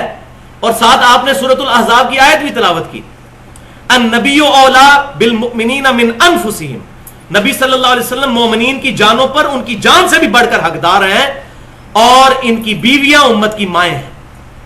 تو پھر آپ صلی اللہ علیہ وسلم نے فرمایا کہ اگر میرا حق تمہاری جانوں پر جان سے بڑھ کر ہے، یعنی جان سے بڑھ کر مجھے محبوب سمجھتے ہو، مولا، مولا کا لفظی مطلب یہاں پر ہے دلی محبوب، جگری یار، اگر تم مجھے جگری یار بناتے ہو تو جس کا جگری یار میں ہوں اس کا پھر جگری یار سیدنا علی ہونے چاہیے۔ اب یہ اہل تشیع اہل سنت دونوں کہتے ہیں کہ یہ غدیر خم پر آپ نے فرمایا۔ تو بھائیوں اگر نبی صلی اللہ علیہ وسلم نے اپنا وصی بنانا ہوتا کسی کو، کسی پرسنالٹی کو، تو آپ حجۃ الوداع کے موقع پر فرما دیتے میدان عرفات میں۔ غدیر خم پہ تو صرف اہل شام اور اہل مدینہ رہ گئے تھے، اور انہی ظالم شامیوں نے ظلم کرنا تھا، اور نبی صلی اللہ علیہ وسلم نے ان کو ڈرایا کہ دیکھنا، اور یہی وہ شامی ہیں ظالم جو صفین میں سیدنا علی کے مقابلے پر بغاوت کی جن لوگوں نے، اور بعد میں سیدنا حسین کے ساتھ بھی ظلم کیا۔ تو یہ اہل شام کو اصل میں آپ صلی اللہ علیہ وسلم نے سنایا تھا، ورنہ جو صحیح مسلم میں 2950 نمبر حدیث ہے انٹرنیشنل نمبر کے مطابق، کتاب الحج چیپٹر میں حجۃ الوداع کا جو خطبہ صحیح مسلم میں ہے، اس میں نبی صلی اللہ علیہ وسلم نے صرف قرآن کا ذکر کیا۔ میں اپنے بعد تم میں ایک ایسی چیز چھوڑ کر جا رہا ہوں، اپنے بعد تم میں وہ چیز چھوڑ کر جا رہا ہوں کہ اگر مضبوطی سے پکڑ لیا کبھی گمراہ نہیں ہوگے، اور وہ اللہ کی کتاب ہے۔ صحیح مسلم میں صرف اللہ کی کتاب کا ذکر ہے۔ یہ سنت والی جو حدیث ہے مستدل الحاکم میں بڑی کھینچ تان کے حسن درجے تک پہنچتی ہے۔ صحیح مسلم کی جو حدیث ہے کتاب اللہ، اور سنت اور حدیث کو ماننا دراصل کتاب اللہ ہی کو ماننا ہے۔ پچھلے 82 منٹ یہی تو میں نے ثابت کیا ہے، قرآن ہی نے سنت کی طرف گائیڈ کیا۔ تو حجۃ الوداع پر بھی نبی صلی اللہ علیہ وسلم نے اپنا وصی قرآن کو فرمایا۔ لہذا یہ معاملہ بھی انشاءاللہ کنکلوڈ ہو جائے گا، اور یہ بات آج ہمیں سمجھ آ چکی ہے۔ 11 ستمبر 2001 کے بعد ٹوئنز ٹاور کا جو اٹیک ہوا، پلین ٹروتھ میگزین امریکہ کا، اس کے فگرز ہیں 34,000 امریکنز نے قرآن پاک کا ترجمہ انگریزی میں پڑھ کر اسلام قبول کیا، اور کلنٹن 2007 میں آیا, جیو کو انٹرویو دیتے ہوئے اس نے کہا اسلام از دا فاسٹسٹ گروئنگ ریلیجن ان امریکہ. 2050 تک مسلمانوں کی تعداد امریکہ میں سب سے زیادہ ہو جائے گی اس معجزے قرآن کی وجہ سے, جو بخاری اور مسلم کی متفق علیہ حدیث ہے. اللہ نے تمام نبیوں کو کوئی نہ کوئی معجزہ دیا, اور ان پر جو لوگ ایمان لاتے تھے ان کے معجزوں کی وجہ سے, اور اللہ نے مجھے سب سے بڑا معجزہ دیا ہے القرآن, وہی. میں اللہ سے امید کرتا ہوں قیامت والے دن سب سے زیادہ جنتی میری امت سے ہوں گے, کیونکہ میرا معجزہ سب سے بڑا ہے. اور صحیح بخاری اور مسلم کی متفق علیہ حدیث ہے کہ جنتیوں کا نصف آپ صلی اللہ علیہ وسلم کی امت سے ہے اس قرآن کی وجہ سے. تو یہ ہے وسیع. لہذا یہ اہل تشیع اور اہل سنت کا جو سمجھے کہ متنازع مسئلہ تھا, کنفلکٹنگ ایشو, اس کو میں نے بڑے احسن طریقے سے اس معاملے میں ریزالو کر دیا. یہاں میں ضروری سمجھتا ہوں کہ 2 لیکچرز ہمارے اہل سنت پاک.com پہ رکھے ہوئے ہیں. ایک ہے امام الانبیاء کی دعوت قرآن, 2 گھنٹے کا ایکسکلوسیولی قرآن پاک کی اہمیت اور 50 آیات سے قرآن کی دعوت کا خلاصہ. اور دوسرا ہے اللہ کون ہے, 1.25 گھنٹے کا, Who is Allah in the light of latest scientific research. جدید سائنسی تحقیق کی روشنی میں آج سے 4 سال پہلے تقریباً میں نے وہ لیکچر دیا تھا کہ جو غیر مسلم آج تیزی سے مسلمان ہو رہے ہیں ان سائنٹیفک فیکٹس کی وجہ سے, کہ جو 20ویں صدی میں دریافت ہوئے ہیں, اور قرآن پاک میں ٹائنیز ڈیٹیل تک وہ چیزیں بالکل اس طریقے سے موجود ہیں جو اب آ کے سائنٹسٹ نے دریافت کی ہیں. یہ ہے وجہ ان کی اسلام کی طرف آنے کی. صحیح بخاری اور صحیح مسلم کی متفق علیہ حدیث, آپ صلی اللہ علیہ وسلم نے خود خلیفہ ڈکلیئر کیا ہے روحانی اس کتاب کو. صحیح بخاری اور مسلم کی متفق علیہ حدیث ہے, آپ صلی اللہ علیہ وسلم نے فرمایا تمام انبیاء پر ایمان لانے والے لوگوں کی تعداد ڈیپینڈ کرتی ہے اس نبی کو دیے گئے معجزے پر. مجھے اللہ تعالیٰ نے سب سے بڑا معجزہ وحی کا معجزہ دیا ہے. میں اللہ سے امید کرتا ہوں کہ قیامت والے دن سب سے زیادہ متبعین میری امت سے ہوں گے, کیونکہ میرا معجزہ سب سے بڑا ہے. اور یہ آج ہمیں پتا چل رہا ہے. 11 ستمبر 2001 کے ٹوئنز ٹاور کے اٹیک کے بعد 9 مہینے میں 34,000 امریکنز نے قرآن کا ترجمہ انگریزی میں پڑھ کر اسلام قبول کیا ہے. اور کلنٹن 2007 میں پاکستان آیا, جیو کو انٹرویو دیتے ہوئے اس نے یہ بات کہی کہ اسلام از دا فاسٹسٹ گروئنگ ریلیجن ان امریکہ. اور یہ پریڈکٹ کیا جا رہا ہے کہ 2050 تک امریکہ میں سب سے زیادہ تعداد میں مسلمان ہوں گے اس قرآن معجزے کی وجہ سے, الحمدللہ. اور اس پر میری پوری گفتگو ہے یوم عرفہ 1432 ہجری میں نے دی تھی, مسئلہ نمبر 54 کے نام سے امام الانبیاء کی دعوت قرآن صلی اللہ علیہ وسلم. اور اسی پر ریسرچ پیپر نمبر 4 بھی ہے, 50 آیات سے قرآن کی دعوت کا خلاصہ. تو بھائیو یہاں پر یہ بات میں بالکل کیٹاگوریکل مینشن کر دوں کہ اس قرآن پر جو روحانی خلیفہ ہے نبی صلی اللہ علیہ وسلم کا, اس مصحف پر پوری امت کا اجماع ہے. اہل سنت کہلوانے والے تینوں گروہ, بریلوی, دیوبندی اور سلفی یعنی اہل حدیث, یا دنیا میں جو بھی ہیں فرقے کسی بھی مکتبہ فکر کے, یا اہل تشیع ہوں, اسی کتاب کو مانتے ہیں. اور یہ جھوٹا الزام ہے اہل تشیع پر کہ وہ 40 پارے مانتے ہیں. آج تک ہم نے اہل تشیع کا چھپا ہوا قرآن خود پڑھ کے دیکھا. بھائیو یہ سعودی عرب سے قرآن چھپتا ہے, طلحہ یاسین کاتب ہے شام کا جس نے یہ لکھا ہے, جس کے ہر صفحے پر آیت ختم ہوتی ہے. اور یہی قرآن ایران سے چھپتا ہے, میں نے خود دیکھا. پاکستان میں بھی قرآن آپ اہل تشیع کا اٹھا کر دیکھیں, یہی قرآن ہے. یہ مولوی لڑا رہے ہیں, ادھر ذاکرین کہتے ہیں یہ اہل بیت کو نہیں مانتے, یہ کہتے ہیں یہ قرآن کے سپاروں کو نہیں مانتے. اور اس طریقے سے یہ سارا معاملہ جو ہے وہ چل رہا ہے. الحمدللہ قرآن اتنی محکم کتاب ہے کہ انڈونیشیا کا مسلمان, اس سے آپ سورہ اخلاص سن لیں, وہ بھی قل هو اللہ احد اللہ الصمد لم یلد ولم یولد ولم یکن لہ کفوا احد پڑھے گا. اور آپ افریقہ کے مسلمان سے سن لیں, وہ بھی یہی پڑھے گا. یہ تو آپ کبھی غیر مسلم ملک میں مجھے جانے کا اتفاق ہوا چائنا میں, تو وہاں تو ہمیں ان کی زبان ہی سمجھ نہیں آتی تھی, لیکن جب اس نے سورۃ الفاتحہ کی تلاوت شروع کی تو کہا یہ مسلمان بھائی ہے الحمدللہ. تو یہ یونٹی ہے عربی زبان کی. تو یہ جو آج کل نئے ماڈرن لوگ شروع ہوئے ہیں کہ جی اپنی زبان میں ہی نماز پڑھ لینی چاہیے, عربی میں ضرورت نہیں, یہ غیر مسلم ملک میں پتہ چلتا ہے کہ یہ کتنا اتفاق ہے اس عربی کی وجہ سے. جس طرح قبلہ ہمیں پوری امت کو جوڑتا ہے کہ ایک ڈائریکشن میں پوری امت جو ہے وہ منہ کر کے نماز پڑھے, ورنہ پاکستان میں تو کسی نے کہنا تھا داتا دربار کی طرف منہ کر کے نماز پڑھو, کسی نے کہنا تھا شیخ عبد القادر جیلانی کے دربار کی طرف منہ کر کے نماز پڑھو, کسی نے کچھ کہنا تھا. شکر ہے امت اس پر اکٹھی ہے کہ بیت اللہ شریف کی طرف منہ کر کے, اور قرآن پاک پر الحمدللہ امت جو ہے وہ اکٹھی ہے. کڑوی گولی, اور وہ ہے فرقہ واریت کی بدعت. بلکہ فرقہ واریت کی لعنت. اور آپ حیران ہوں گے کہ ان فرقہ باز مولویوں نے مختلف سرمنیز ارینج کی ہوئی ہوتی ہیں فرقہ واریت پھیلانے کے لیے. مختلف کانفرنسز ہوتی ہیں، جشن دیوبند کانفرنس، تاجدار بریلی کانفرنس، شان اہل حدیث کانفرنس، شان اہل تشیع کانفرنس، اس قسم کی کانفرنسز. آج تک کبھی آپ نے سنا ہے مذمت فرقہ واریت کانفرنس ہوئی ہے؟ کوئی آپ کی زندگی میں کبھی ہوئی ہو اس عنوان سے؟ اس کا مطلب ہے کہ یہ فرقہ واریت کو ختم کرنا ہی نہیں چاہتے، کیونکہ یہ خود اس بدعت کے اندر مبتلا ہو چکے ہیں. مولوی اور ان کے کٹر فالوورز، عوام نہیں، عوام تنگ آ چکی ہے. عوام کو نہیں میں بدعتی سمجھتا، مولوی الا ماشاء اللہ جو اہل حق موجود ہیں. تو بات اس میں وہی ہے جو پنجابی میں کہا جاتا ہے، عقل نہ ہوئے تے موجے ہی موجا تے عقل ہوئے تے سوچے ہی سوچا. جس کو عقل نہیں تو اس کو موج ہے، اس کو تو بات پتہ ہی نہیں ہے، فرقہ واریت کرے گا، بڑے شوق کے ساتھ فرقہ واریت پھیلائے گا. لیکن اس کو بات سمجھ آ گئی کہ قرآن کس قدر مخالف ہے اور سنت کس قدر مخالف ہے فرقہ واریت کی، اس کی تو رات کی نیندیں حرام ہو جائیں گی. وہ مر جائے گا اپنے آپ کو کسی فرقے کے ساتھ منسوب کبھی نہیں کرنے لگا. وہ کہے گا میں قرآن کی آیت کا منکر ہو جاؤں، اور وہ آیات ہے ہی پرٹیکولر مسلمانوں کے بارے میں. اور وہ ہے سورہ آل عمران کے اندر آیت نمبر 102، 103 اور اس کے بعد 105. اور یہ کوئی ڈھونڈنا کوئی راکٹ سائنس نہیں ہے، یہ بڑی آسانی کے ساتھ آپ آیات ڈھونڈ سکتے ہیں. پارہ نمبر 4 میں شروع ہی میں آپ کو یہ آیات انشاءاللہ تعالی مل جائیں گی. اعوذ باللہ السمیع العلیم من الشیطان الرجیم، بسم اللہ الرحمن الرحیم. پارہ نمبر 4 کے پہلے یا دوسرے صفحے پہ آ جاتی ہیں آیت.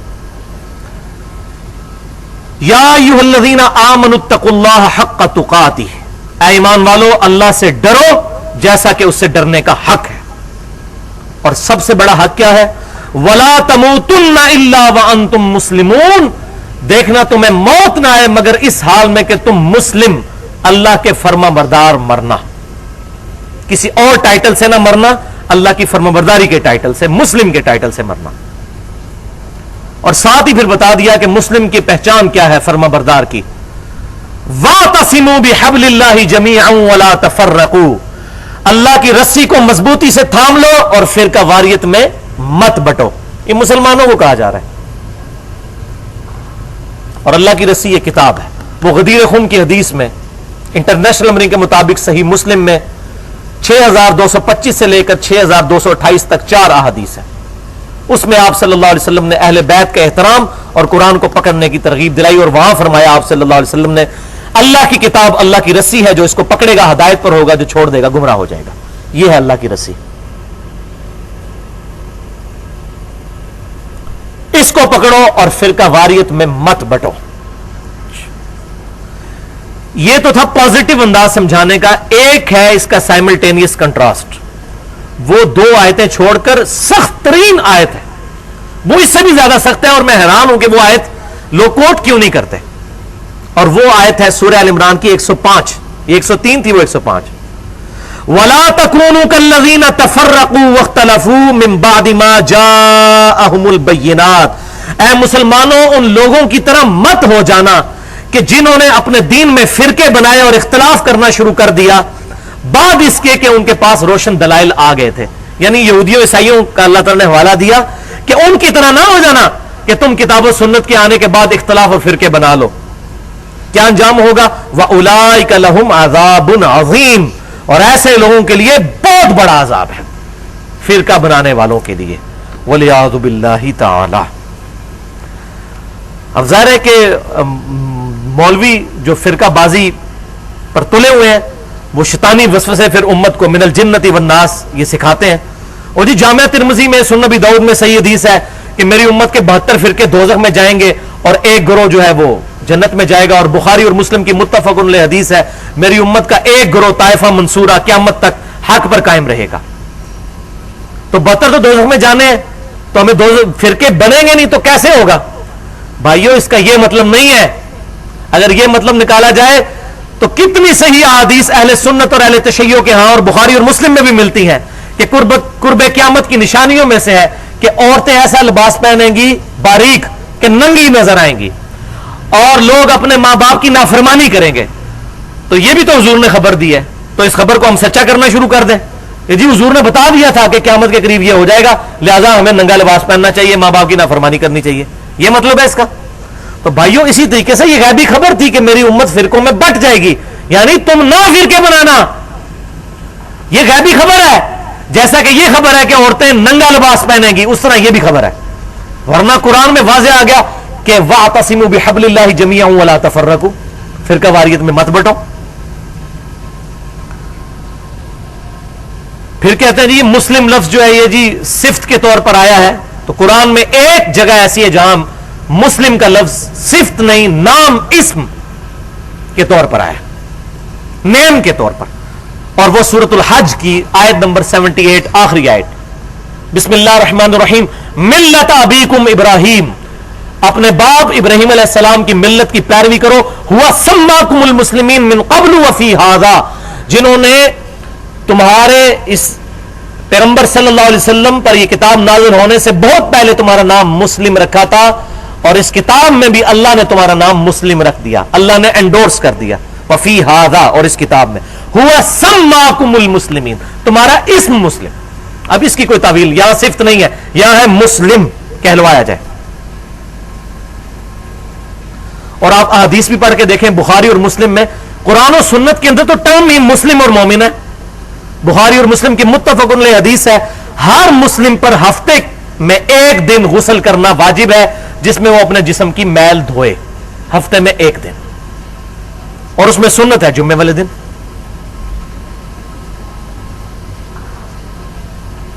تو وہاں الفاظ ہے مسلم, بریلوی دیوبندی اہل حدیث شیعہ نہیں کہا, فرمایا مسلم. قرآن اور حدیث کی ٹرم ہے مسلم مؤمن. اچھا اب یہ باتیں کرنے شروع کریں گے, ان کے پاس ایک اور پھر ہتھیار آ جاتا ہے, اور یہ تو جماعت المسلمین کی دعوت دے رہے ہیں. یہ مولوی ایسے زہریلے الفاظ استعمال کرتے ہیں. جماعت المسلمین یہ دعوت دے سکتی ہے؟ وہ تو تکفیری پارٹی ہے, وہ تو اہل قبلہ اور اہل کلمہ کو کافر کہتے ہیں.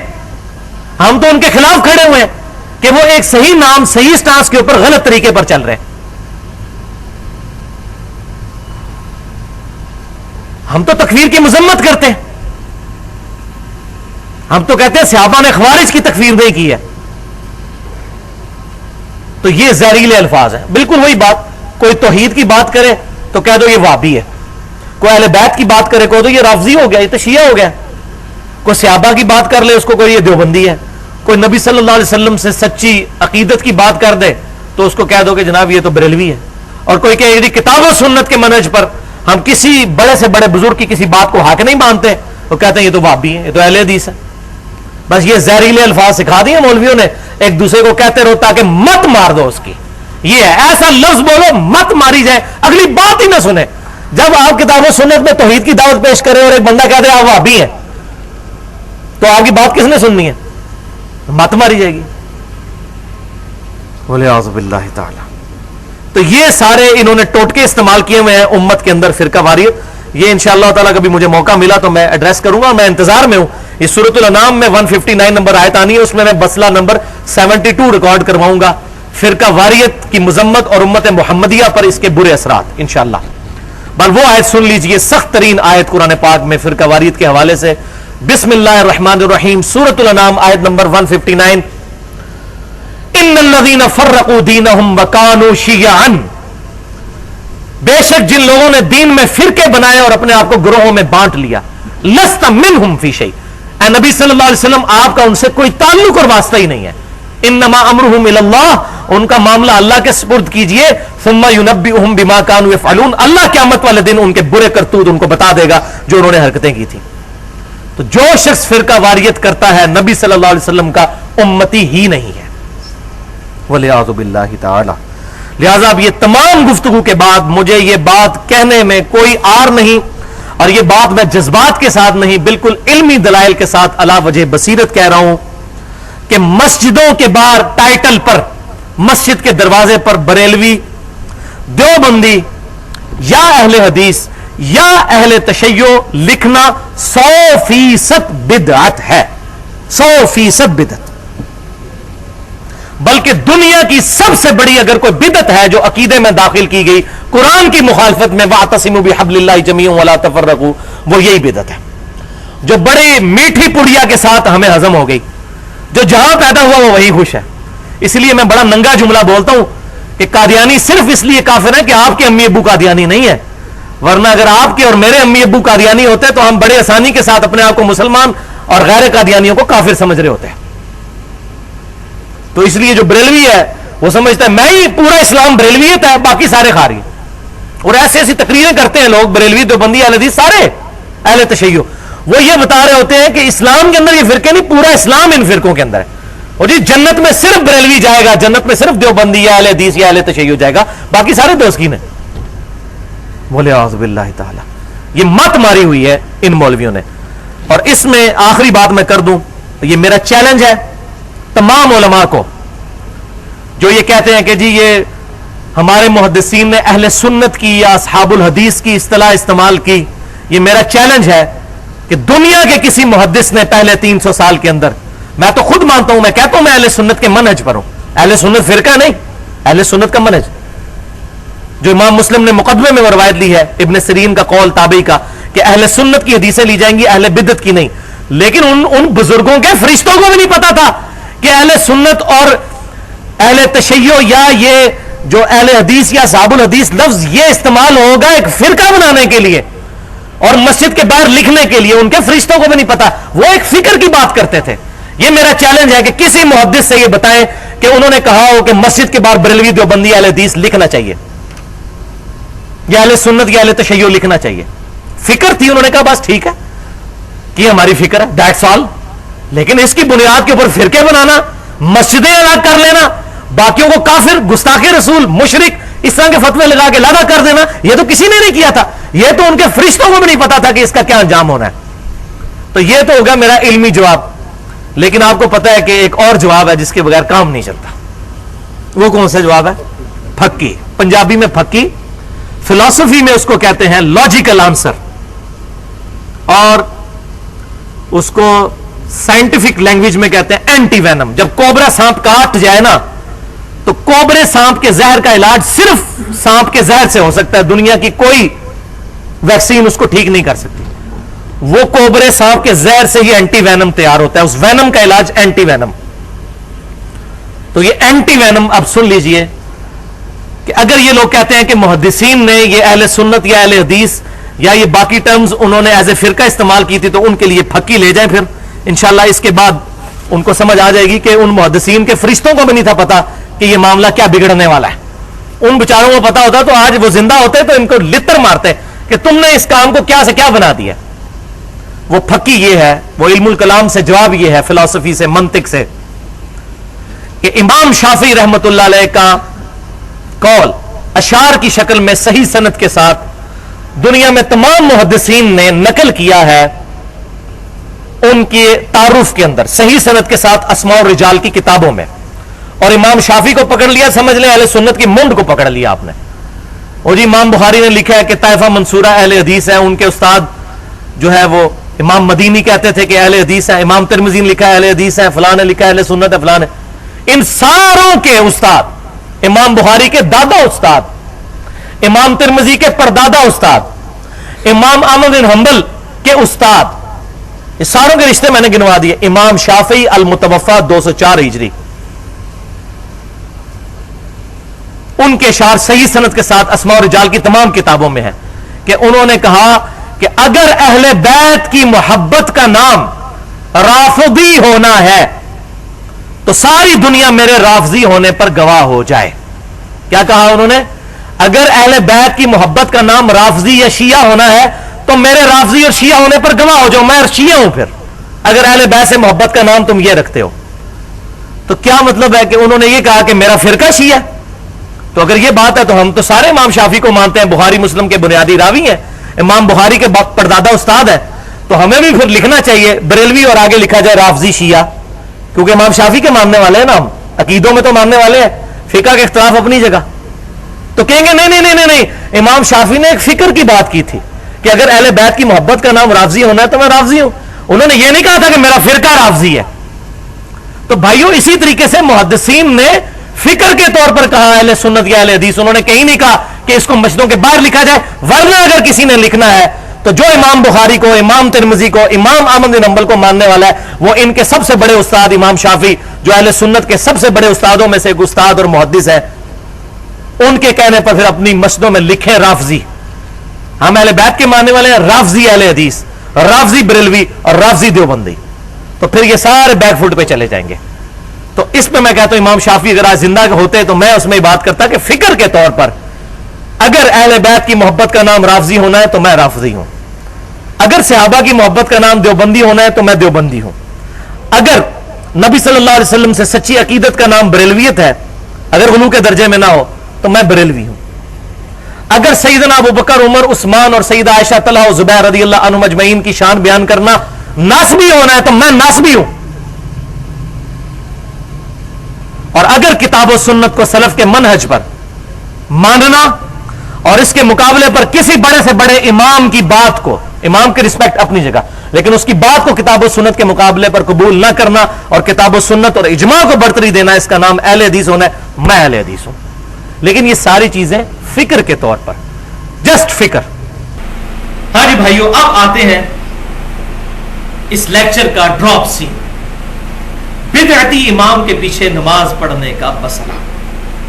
بڑی کڑوی باتیں ہیں, لہذا اس کو میٹھا کرنے کے لیے ایک دفعہ دروشی پڑھ لیجئے. اللہم صلی علی محمد وعلی آل محمد کما صلیت علی ابراہیم وعلی آل ابراہیم انک حمید مجید. اللہم بارک علی محمد وعلی آل محمد کما بارکت علی ابراہیم وعلی آل ابراہیم انک حمید مجید. بھائیو, بدعتی امام کے پیچھے نماز پڑھنے کے متعلق اپروپریٹ ایٹیچیوڈ کیا ہونا چاہیے, متوازن رویہ کیا ہونا چاہیے. اس ٹاپک کو اگر ہر اینگل سے ڈسکس کیا جائے تو گھنٹوں ریکوائرڈ ہے, گھنٹوں. لیکن انشاءاللہ میں اللہ کی مدد سے مختصر وقت کے اندر ایسی گفتگو اس ٹاپک پہ کروں گا جو ایک انٹلیکچوئل کو بھی سمجھ آ جائے اور ایک عام آدمی کو, ایک ڈاکٹر اور انجینئر کو بھی, اور ایک موچی کو بھی, اور ایک ریڈی مان کو بھی, انشاءاللہ تعالی.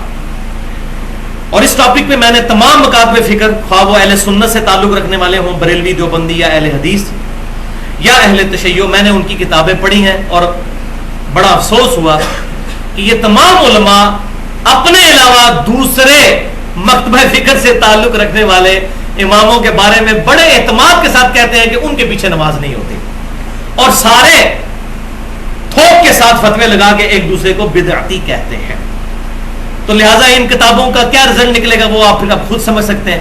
جس کی کتاب تو وہ پھر یہی ہے کہ اگر میرے امی ابو قادیانی ہوتے تو میں قادیانی ہوتا. تو وہ تحقیق تو پھر کسی نے نہیں کرنی, حق بات کو تلاش کرنے کی, معاذ اللہ استغفر اللہ. تو حق بات کو تلاش کرنے کے لیے ہر بندے کی بات ہر مکتبہ فکر کی سننی چاہیے. اور میں نے یہی کیا کہ علماء سے بحثیں بھی کی, ان کی کتابیں بھی پڑھی, اور الحمدللہ یہ جو دلائل میں نے جب رکھے تو بڑے بڑے علماء, میں ان کا نام نہیں لیتا تاکہ یہ نہ ہو کہ فلاں عالم کی گستاخی کر دی, ان دلائل کے سامنے وہ لاجواب ہے.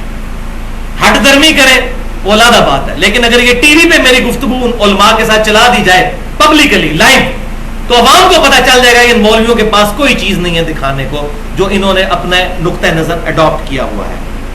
تو پہلی کیٹاگوریکل میری سٹیٹمنٹ, حیران کن سٹیٹمنٹ, میں چیلنج کرتا ہوں اہل سنت کہلوانے والے تینوں گروہ, بریلوی, دیوبندی اور اہل حدیث کو اور اہل تشیع کو, کہ اپنے ذخیرے احادیث میں سے ایک حدیث, 2 نہیں 10 نہیں, ایک حدیث ایسی دکھا دے جو اصول محدثین پر صحیح ہو کہ نبی صلی اللہ علیہ وسلم نے اس مسئلے میں کوئی بات ارشاد فرمائی ہو کہ فلاں کے پیچھے نماز ہوتی ہے اور فلاں کے پیچھے نہیں ہوتی. چیلنج. بلکہ نبی صلی اللہ علیہ وسلم کے ریفرنس سے تو میں اس سے بھی ایک سٹیپ آگے جاتا ہوں, ضعیف حدیث دکھا دیں. اللہ اکبر, کتنا بڑا چیلنج ہے.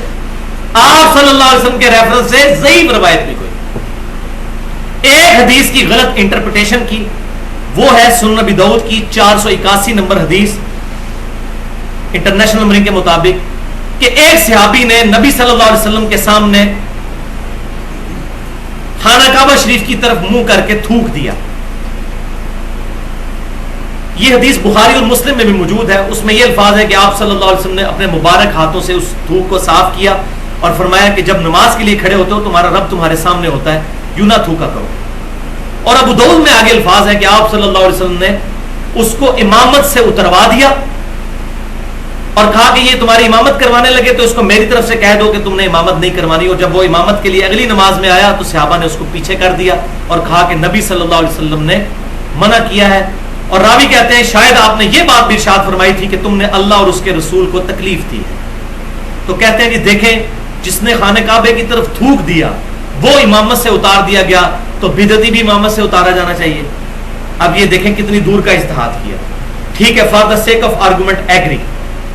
خانہ کعبہ شریف کی طرف تھوکنا یہ اس کا گناہ تھا یا غلطی تھی, اس پر نبی صلی اللہ علیہ وسلم نے اس کو سزا دی کیونکہ وہ صحابی تھا, اس کی تربیت ہوئی ہوئی تھی, عام آدمی نہیں تھا.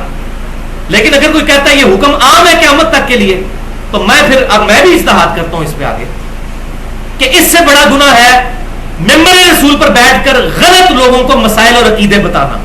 ایسے اماموں کو بھی ان کے گریبانوں سے پکڑ کر ممبروں سے نیچے اتارنا, یہ بھی امامت کے قائل نہیں ہے, قابل نہیں ہے.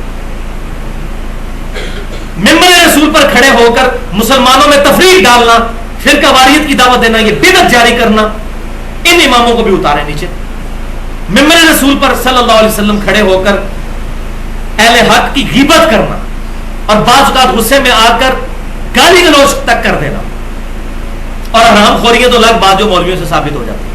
کس کس عیب کا ذکر کریں, سارے علماء کے اندر پائے جاتے ہیں الا ماشاء اللہ. تو اگر یہ فارمولہ لگا لیا جائے تو الا ماشاء اللہ شاید ہی کوئی بندہ بچے, ان میں سے کوئی امامت کے قابل نہیں ہے. پھر یہ خود ہی کہیں گے نہیں نہیں اس کا فہم وہی ہے جو آپ بیان کر رہے ہیں, اس میں کوئی ایسا مسئلہ نہیں ہے. یہ تھی وہ حدیث جس کو انہوں نے غلط انٹرپریٹیشن جس کی.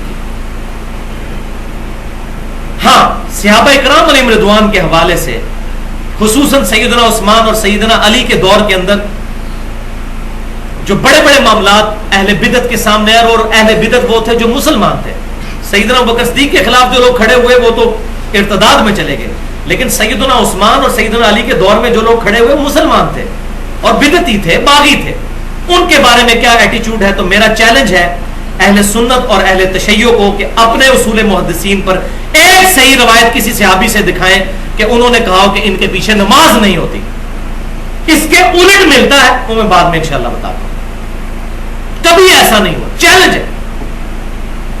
اسی لیے آپ حیران ہوں گے کہ بدعتی کے پیچھے نماز کے مسئلے میں جتنے علماء نے کتابیں لکھی ہیں وہ سارے علماء کے فتوے ہیں. کوئی صحابی کا کوئی فتویٰ نہیں ہے, نہ کوئی حدیث ہے. اور جی فلاں امام فرماتے ہیں تو فلاں بزرگ فرماتے ہیں, وہی بزرگ فرماتے ہیں, حضرات فرماتے ہیں, اور کسی ایک بات پر کوئی متفق ہی نہیں ہے.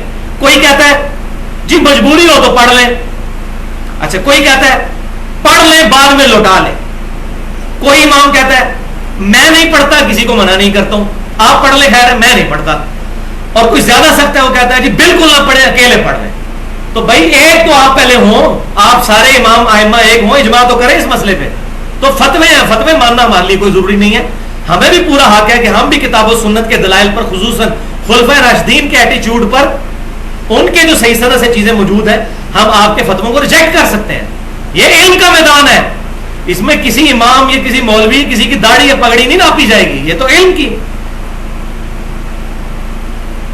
اور ان کو ڈھونڈ ڈھانڈ کے فرقہ باز مولویوں کو ذخیرہ حدیث میں صرف ایک حدیث ملی, اور وہ بھی ان کی بدقسمتی کے ضعیف.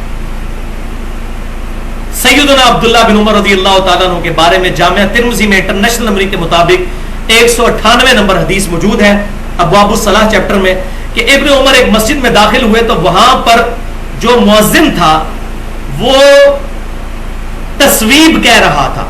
تصویب کہتے ہیں اقامت کے علاوہ لوگوں کو کہنا کہ نماز پڑھنے کے لیے قریب قریب تشریف لے آئیں, یا اسی طریقے سے اذان کے ساتھ کوئی الفاظ ایڈ کر دینا اپنی طرف سے. تو عبداللہ بن عمر نے اپنے شاگرد مجاہد تابعی سے فرمایا کہ مجھے اس بدعتی کی مسجد سے باہر نکالو, اور انہوں نے اس کے پیچھے نماز نہیں پڑھی.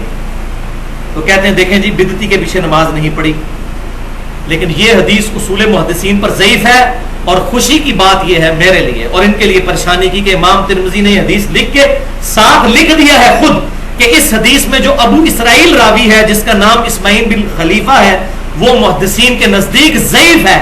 اور امام بخاری رحمۃ اللہ علیہ نے کتاب الضعفاء میں اس راوی کو لکھا کہ ضعیف راوی ہے, اس سے حدیث نہیں لی جائے گی. امام ترمذی نے بھی لکھ دیا, امام بخاری نے بھی لکھ دیا, اور دور حاضر میں دو بڑے محققین شیخ ناصر الدین البانی المتوفا 1999 عیسوی جو مفتی اعظم محدث اعظم سعودی عرب تھے, انہوں نے بھی اس حدیث کو ضعیف کہا, اور ہمارے اس ملک کے اندر شیخ زبیر علی زئی حافظہ اللہ انہوں نے بھی اس روایت کو ضعیف قرار دیا. اور اسی سے ایک ملتی جلتی روایت تھی سنن نبی داؤد میں 538 جس کو کافی عرصے تک زبیر علی زئی صاحب صحیح کہتے رہے, لیکن الحمدللہ اب انہوں نے بھی رجوع کر لیا. اسی روایت پہ انہوں نے بدعتی کے پیچھے نماز والے مسئلے والی کتاب لکھی تھی, لیکن یہ روایت اب فارغ ہو چکی ہے. اور اس روایت کے اندر ابو یحییٰ ضعیف راوی ہے جس کو احمد بن حنبل رحمۃ اللہ علیہ کہتے ہیں, اس سے حدیث نہیں لی جائے گی. باقی محدثین نے بھی اس پر جو ہے وہ سخت کلمات بولے ہیں, لہذا اس کے علاوہ کوئی ایک روایت بھی موجود نہیں. اب آ جائیے جناب اس سائملٹینیس کنٹراسٹ کی طرف کہ حیران کن بات ہے کہ بدعتی کے پیچھے نماز والے مسئلے میں جتنے لوگ کتابیں لکھتے ہیں, اب یہ بات بڑی میں کڑوی بولنے لگا ہوں, جتنے لوگوں نے کتابیں لکھی ہیں یہ دو حدیثیں انہوں نے پبلک کو نہیں بتائی, یہ حدیث ڈسکس ہی نہیں کی. دیکھیں نا ایمانداری کا تقاضا ہے, میں نے دیکھے ان کے تمام دلائل ڈسکس کیے ہیں, یہ دو حدیثیں وہ چھپاتے ہیں وَلِعَوْذُ بِاللَّهِ تعالی. اور یہ ساری لعنت فرقہ واریت کی وجہ سے جو اس امت کی سب سے بڑی بدعت اور ناسور ہے وَلِعَوْذُ بِاللَّهِ, جس کو میں نے پچھلے 75A کے اندر 151 منٹ کی گفتگو میں 57 منٹ سے لے کے آن ورڈ 18 منٹ تک فرقہ واریت کی بدعت کو ایڈریس کیا ہے. اب وہ سن لیجئے, وہ ہے صحیح بخاری میں پہلی حدیث انٹرنیشنل نمبرنگ کے مطابق 695 کتاب الاذان چیپٹر میں امام بخاری نے باب باندھا ہے باغی اور بدعتی کے پیچھے نماز کا حکم کیا ہے, یہ ہوتی ہے کہ نہیں. وہ انہوں نے کہا اس سے آپ خود ہی اندازہ لگا لیجئے. پہلے وہ معلق روایت اوپر لے کے آئے حسن بصری تابعی المتوفا 110 ہجری کا قول جو 70 صحابہ کے شاگرد ہیں, کہ وہ کہتے ہیں بدعتی کے پیچھے نماز پڑھ لو, اس کی بدعت کا وبال اسی پر ہوگا. حسن بصری امام بخاری لے کر آئے, اس کی پوری سند ابن حجر اسقلانی رحمۃ اللہ علیہ نے نقل بھی کی ہے, وہ معلق روایت لے کے آئے بغیر سند کے, لیکن اس کی سند بھی موجود ہے. امام بخاری نے اس سے رزلٹ اخذ کیا ہے بدعتی اور باغی کے پیچھے نماز پڑھنے کا جواز ہے.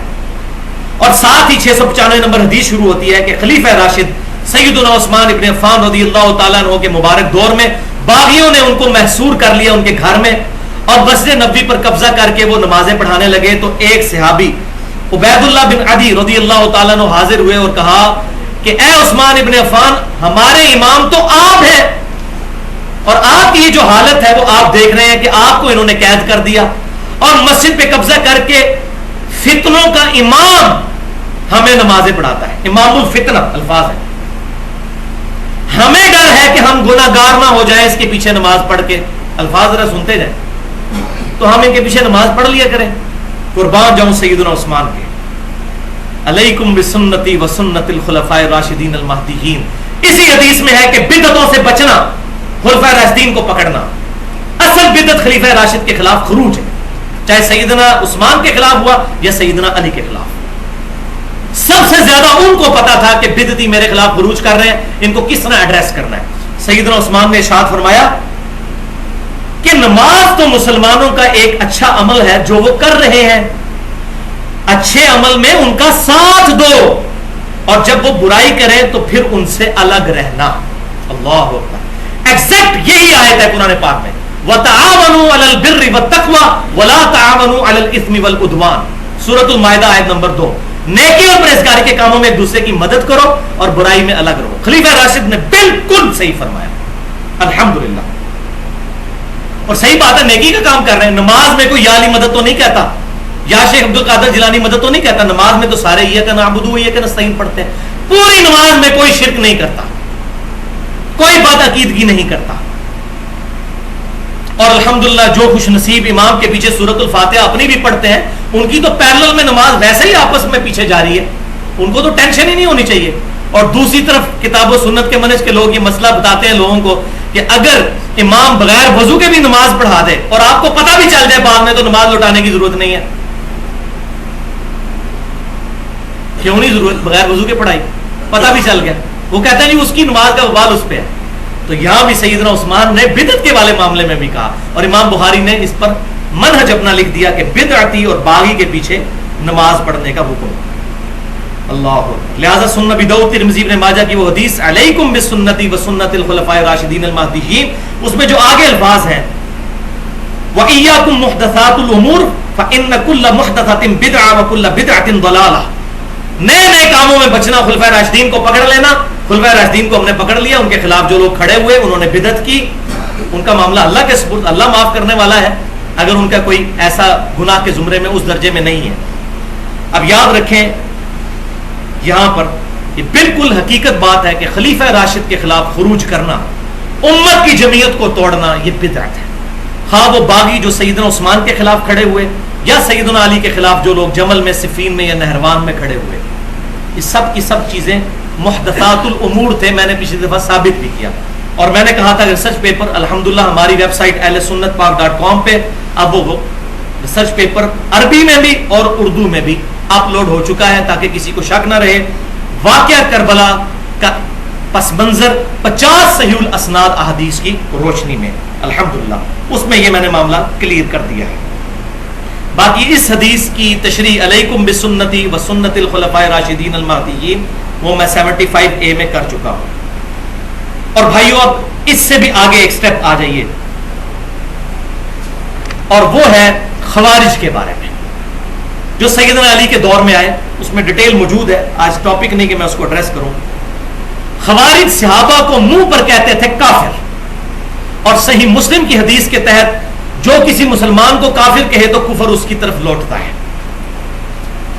ان کی بدعت میں کفریہ عقیدے بھی شامل ہو گئے تھے خوارج کی.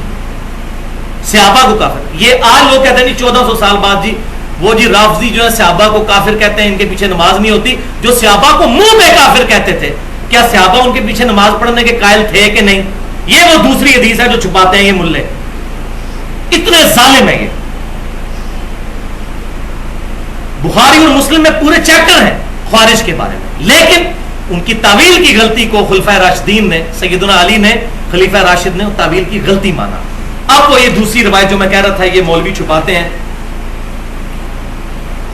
وہ سیدنا ابن عمر رضی اللہ تعالیٰ عنہ کا مبارک عمل ہے.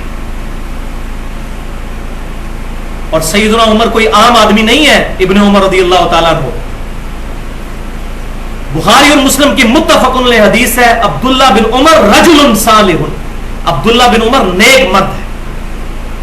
اور خوارج کس درجے پہ گمراہ تھے اور سیدنا ابن عمر کا ان سے کیا ایٹیچیوڈ تھا. صحیح بخاری میں انٹرنیشنل نمبر کے مطابق 6930 نمبر حدیث سے آنورڈ خوارج کی احادیث شروع ہو جاتی ہیں. صحیح مسلم میں بھی ہے. ان احادیث کے اوپر امام بخاری نے باب میں ابن عمر کا یہ اثر لیا ہے کہ ابن عمر مخلوق میں بدترین مخلوق خوارج کو سمجھتے تھے اور کہتے تھے یہ اتنے بد ہیں کہ یہ لوگ جو آیات کافروں کے بارے میں نازل ہوئی ہیں یہ مسلمانوں پر صحابہ پر لگاتے ہیں. ان سے بڑا کوئی بدبخت ہو سکتا ہے کہ کافروں والی آیات وہ صحابہ پر لگاتے تھے. عبداللہ بن عمر کہتے ہیں ان سے بڑا بدبخت کوئی نہیں ہے. ایک طرف یہ کہہ رہے ہیں عبداللہ بن عمر، اور دوسری طرف کیا ہے، یہ وہ دوسری پھکی ہے ان کے لیے اینٹی وینم اور الزامی اور لاجیکل آنسر، الزامی جواب کہ خوارج کی بدعت کو ابن عمر سے بڑا کوئی نہیں جانتا تھا، اور انہوں نے کہا یہ بدترین مخلوق ہے. لیکن سنن الکبریٰ البہیقی میں صحیح سند کے ساتھ جلد 3 اور صفحہ 122 پہ، اور اس کو تمام محدثین اصول محدثین پر صحیح سمجھتے ہیں، اور ایون خود شیخ زبیر علی زئی صاحب نے ابن عمر رضی اللہ تعالیٰ عنہ پر جو مضمون لکھا ان کے مقالات میں جلد 1 صفحہ 330 کے اوپر انہوں نے یہ روایت لکھی اور کہا کہ اس کی سند صحیح ہے. کہ نافع تابعی رحمۃ اللہ علیہ کہتے ہیں، جو امام مالک کے استاد بھی ہیں، عبداللہ بن عمر کے غلام، پوری زندگی ان کے ساتھ رہے، کہ ابن عمر خوارج کو بھی سلام کیا کرتے تھے جن کو کہہ رہے ہیں بدترین مخلوق. اور بخاری اور مسلم کے الفاظ ہیں خوارج اسلام سے اس طرح نکل جائیں گے جیسے تیر شکار میں سے نکل جاتا ہے. جب شکار میں سے اس کے گوشت میں تیر نکالا جاتا ہے تو آپ صلی اللہ علیہ وسلم فرمایا جب اس کو دیکھتے ہیں اس پہ خون کا کوئی ایسا اثرات نظر نہیں آتے، بالکل اس طریقے سے اسلام سے نکل جائیں گے.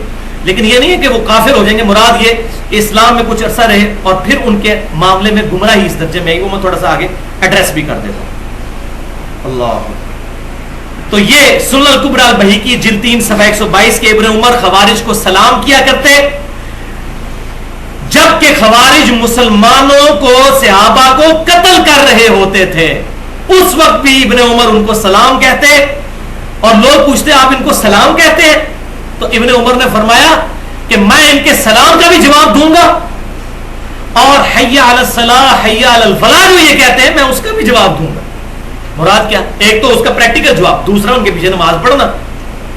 حی علی الصلاح اس لیے مسجد میں آؤ، میں اس کا بھی جواب دوں گا. لیکن اگر یہ مجھے یہ کہیں گے کہ میں مسلمانوں کا مال لوٹوں اور ان کو قتل کروں، پھر میں خارجیوں کا ساتھ نہیں دوں گا. اچھا، اب بعض لوگوں نے کہا یہ حدیث تو ہے لیکن منسوخ ہے، کیونکہ سنن ابی داؤد میں ایک حدیث ہے اور جامعہ ترمذی میں انٹرنیشنل نمبر کے مطابق 2152 کہ عبداللہ بن عمر کو کسی نے بدعتی نے سلام بھجوایا تو انہوں نے سلام کا جواب نہیں دیا. وہ بھی حدیث پوری بیان نہیں کرتے کہ وہ بدعتی کون تھا. اس میں الفاظ ہے کہ وہ بدعتی قدریہ تھا، تقدیر کا منکر، اور عبداللہ بن عمر نے اس کے سلام کا جواب نہیں دیا اور ساتھ فرمایا. سنن ابی داؤد میں 4691 نمبر حدیث ہے کہ نبی صلی اللہ علیہ وسلم سے میں نے یہ بات سنی ہے کہ تقدیر کا انکار کرنے والے میری امت کے مجوسی ہیں، یہ بیمار ہو جائے تو ان کی عیادت نہ کرو، یہ مر جائے ان کا جنازہ نہ پڑھو. تو قدریہ کے بارے میں تو نص موجود ہے. ہم تو آج تقدیر کے انکاری کو کافر ہی سمجھتے ہیں، اب اس کو پکڑ کے اور جگہوں پر لگانا یہ بہت ظلم ہے. خوارج والا معاملہ الگ تھا. اب یہ دیکھ لیں کیسی کیسی باریکیاں اس کے اندر موجود ہیں، کہاں کہاں سے امام. لہذا آج کے دور میں بھی اگر کسی کی بدعت کفر کے درجے میں ہے، جیسا قادیانی ہے، جزیات میں نہیں مارا، اصولیات میں ان سے اختلاف ہے ختم نبوت کے مسئلے میں، ان کے پیچھے نماز نہیں ہوگی، قتل نہیں ہوگی. سارے وہ دار اسلام سے خارج ہو چکے ہیں اتنی بڑی غلطی کر کے. اگر تعویل کی غلطی ہوتی تو معاملہ اور ہوتا، لیکن یہ بہت بڑی انہوں نے غلطی کی، ان کا معاملہ جو ہے وہ. اب آخر میں خلیفہ راشد سیدنا علی کا ایٹیچیوڈ مزید وضاحت کو ایڈریس کرنے کے لیے بخاری اور مسلم میں پورے چیپٹرز ہیں خوارج کے بارے میں. ان احادیث کو میں بیان کروں تو بہت ٹائم چاہیے، لیکن 5-7 منٹ میں صرف اس کا خلاصہ بتا دیتا ہوں. بخاری اور مسلم میں خوارج پہ جو چیپٹر ہے، آپ صلی اللہ علیہ وسلم نے فرمایا کہ خوارج اس دنیا پہ بدترین مخلوق ہوں گے، نمبر 1. نمبر 2، وہ دین اسلام سے ایسے نکل جائیں گے جیسے تیر شکار سے آر پار نکل جاتا ہے. اسلام میں کافر نہیں ہو جائیں گے، اس بات کو سمجھیں. یہ تو اس طرح ہی النکاح سنتی فمن رغب عن سنتی فلیس منی، جس نے نکاح سے اغراض کیا میری سنت سے وہ مجھ سے نہیں. کافر نہیں ہوگا، لیکن اسلام کی مین سٹریم میں جو اس کا عقیدہ ہونا چاہیے اس سے وہ نکل جائیں گے. مین سٹریم میں اس وقت صحابہ تھے، وہ جو مین سٹریم والا اسلام تھا اس سے وہ الگ ہوئے تھے، کافر نہیں ہوئے تھے. تیسری بات، میں اگر خوارج کو اپنے دور میں پاؤں تو قوم سمود کی طرح ہلاک کروں. یہ سارے الفاظ بخاری اور مسلم میں ہیں. چوتھی بات، وہ اس وقت ظاہر ہوں گے جب امت میں 2 گروہ بن جائیں گے پھوٹ کی وجہ سے، یعنی سیدنا علی کا گروہ اور دوسرے لوگ جو قصاص عثمان کی وجہ سے سیدنا علی کے خلاف ہوئے اور ان کی غلطی ہیں وہ میں نے ثابت کی ہے. ایک جنگ پہ حضور کی مہر ہے، صفین ہو، نہروان ہو یا جمل ہو، کہ سیدنا علی حق پر ہوں گے. اور لیکم بسنتی وسنت الخلفاء الراشدین کی حدیث سیدنا عثمان تک پہنچ کے پینچر نہیں ہوگی، سیدنا علی تک بھی جاتی ہے. ان کے خلاف بھی جو لوگ کھڑے ہوئے سیدنا علی خلیفہ راشد الحمدللہ.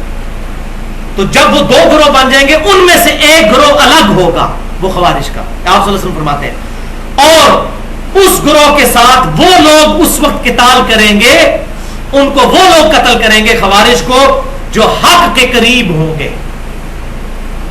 اقرب الی الحق. اب بعض لوگ کہتے ہیں جی اس حدیث سے یہ پتہ چلا کہ جو حضرت علی کے مخالف ہیں وہ بھی کچھ نہ کچھ حق پہ ہیں، قریب حضرت علی ہیں. تو اس کا بھی جواب ذرا سن لیں. قرآن سورہ آل عمران آیت نمبر 167، منافقین کو اللہ تعالیٰ نے ایڈریس کیا ہے نافقو کہہ کر، اور کہا کہ اے منافقو، احد والے دن تم لوگ اسلام سے زیادہ، ایمان سے زیادہ کفر کے قریب تھے. تو کیا مطلب ہے کہ منافق اسلام پر بھی تھے اور کفر پر بھی تھے. یہ عربی کا محاورہ ہے کہ کفر کے قریب یعنی کافر ہو چکے ہوئے تھے. لہذا یہ جو سیدنا علی کے بارے میں اقرب الی الحق مراد یہ حق ان کے ساتھ، حق ان کے قریب، وہ حق کے قریب۔ اور پانچویں بات ابو سعید خدری کہتے ہیں اللہ کی قسم ان لوگوں کے ساتھ قتال مولا علی نے کیا اور ہم نہروان کے مقام پر مولا علی کے ساتھ تھے۔ مولا کا مطلب دلی محبوب، جگری یار، من کنت مولا فہذا علی مولا، حدیث متواترہ ہے، اس میں کئی دفعہ ایڈریس کر چکا ہوں۔ لہذا اہل سنت اور اہل تشیع کی تمام کتابیں اٹھا کر دیکھیں کہ سیدنا علی کا ایٹیچیوڈ ان خوارج کے ساتھ کیا رہا جن کے بارے میں اتنے سخت الفاظ ہیں۔ بلکہ سنن نسائی الکبریٰ کے اندر جو خصائص علی والا چیپٹر ہے، جو الگ سے بھی کتاب ہے، 194 احادیث پہ امام نسائی رحمۃ اللہ علیہ کی، انٹرنیشنل نمبر کے مطابق سنن نسائی الکبریٰ میں 8575 پورا مناظرہ ہے خوارج کے ساتھ سیدنا علی ابن عباس کا، پوری ڈیٹیل کے ساتھ۔ ابن عباس وہاں گئے تو خوارج کو پہلے جا کر کہا ہے السلام علیکم ورحمۃ اللہ، سلام کیا ہو، حالانکہ وہ کہتے تھے صحابہ کو کافر، مولا علی کو کافر کہتے تھے، لیکن انہوں نے ابن عباس نے ان کو کہا السلام علیکم ورحمۃ اللہ۔ یہاں کوئی سلام ہی نہیں کرتا، سلام کرے جواب ہی نہیں دیتا۔ اس قدر سختیاں ان مولویوں نے امت کے اندر پھیلا دی ہیں، اور پوری ڈیٹیل ہے اس کے اندر۔ سیدنا علی نے پھر جب قتل ہوا، وہ قتل ہو گئے خوارج، سیدنا علی کو اللہ تعالیٰ نے فتح دی، سیدنا علی رضی اللہ تعالیٰ عنہ نے ان کے جنازے خود پڑھائے، اور ساتھیوں نے کہا یہ تو آپ کو کافر کہتے تھے، انہوں نے کہا میں ان کو کافر نہیں سمجھتا، ان کو تعویل کی غلطی لگی تھی، یہ ہمارے بھائی تھے، بگوڑے ہو گئے۔ اور جب جنازے ان کے پڑھائے تو کیا کافروں کے لیے دعا، قرآن میں تو منع ہے کافر کے لیے دعا کرنا، تو مسلمان سیدنا علی ان کو سمجھتے تھے، اللہم اغفر لحینا و میتنا، ان کے لیے دعا نہیں کی۔ تو مولا علی رضی اللہ تعالیٰ عنہ اس معاملے میں امت کے امام ہیں کہ اگر مسلمان امت میں سے کچھ لوگ اہل قبلہ اہل کلمہ باغی ہو جائے ان کے ساتھ کس طریقے سے ایٹیٹیوڈ کرنا ہے، اور اگر حکمران باغی ہو جائے اس کو کس طریقے سے ڈیٹیل کرنا ہے، ایڈریس، اس پہ مولا حسین رضی اللہ تعالیٰ عنہ امت کے امام ہیں الحمدللہ۔ لہذا اب میرا موقف ان تمام دلائل کے بعد کیا ہے وہ میں آپ کو اب کھول کے بتا دیتا ہوں۔ یہ اب کڑوی باتیں ہیں، میرا ایکسپرٹ اوپینین اس معاملے میں پوائنٹ نمبر 1 یہ ہے کہ بھائیو بخاری اور مسلم کی متفق علیہ حدیث ہے، صحیح بخاری میں انٹرنیشنل نمبر کے مطابق 6480 اور صحیح مسلم میں 6980، دونوں 80۔ یہ بڑی خطرناک روایت ہے۔ آپ صلی اللہ علیہ وسلم نے فرمایا اگلی امتوں میں ایک شخص تھا، جب اس کی موت کا وقت قریب آیا تو اس نے اپنے بیٹوں کو جمع کر کے کہا کہ میں نے اپنی زندگی میں بڑے گناہ کیے، جب میں مر جاؤں تو میری لاش کے ٹکڑے کر کے اس کو جلا دینا اور اس کی راکھ خشکیوں میں اور سمندروں میں بکھیر دینا، اور ساتھ کہا لئن قدر اللہ علی، اگر اللہ نے مجھ پہ قدرت پا لی، یعنی مجھے دوبارہ اگر زندہ کر لیا تو مجھے ایسا عذاب دے گا جو روئے عرض پہ کسی کو نہ دیا ہوگا، میں نے اتنے گناہ کیے ہیں۔ تو اس نے یہ کیا، یہ کانٹیکسٹ بتا رہا ہے کہ وہ چاہ رہا تھا میں زندہ نہ دوبارہ ہو سکوں، میری لاش کو جلا کے اس کے ذرے بکھیر دینا، بنیادی عقیدے کا انکار کر گیا وہ، لیکن تعویل کی غلطی، اللہ کی قدرت کا انکار نہیں تھا، اللہ کو زندہ کرنے پر قادر سمجھتا تھا، لیکن اس نے یہ ٹوٹکا بنایا کہ جب یہ میرا یہ معاملات ہو جائیں گے پھر زندہ نہیں ہوں گا میں۔ اب کفری عقیدہ رکھا لیکن تعویل کی غلطی، جزیات میں، بنیاد میں نہیں، جزیات۔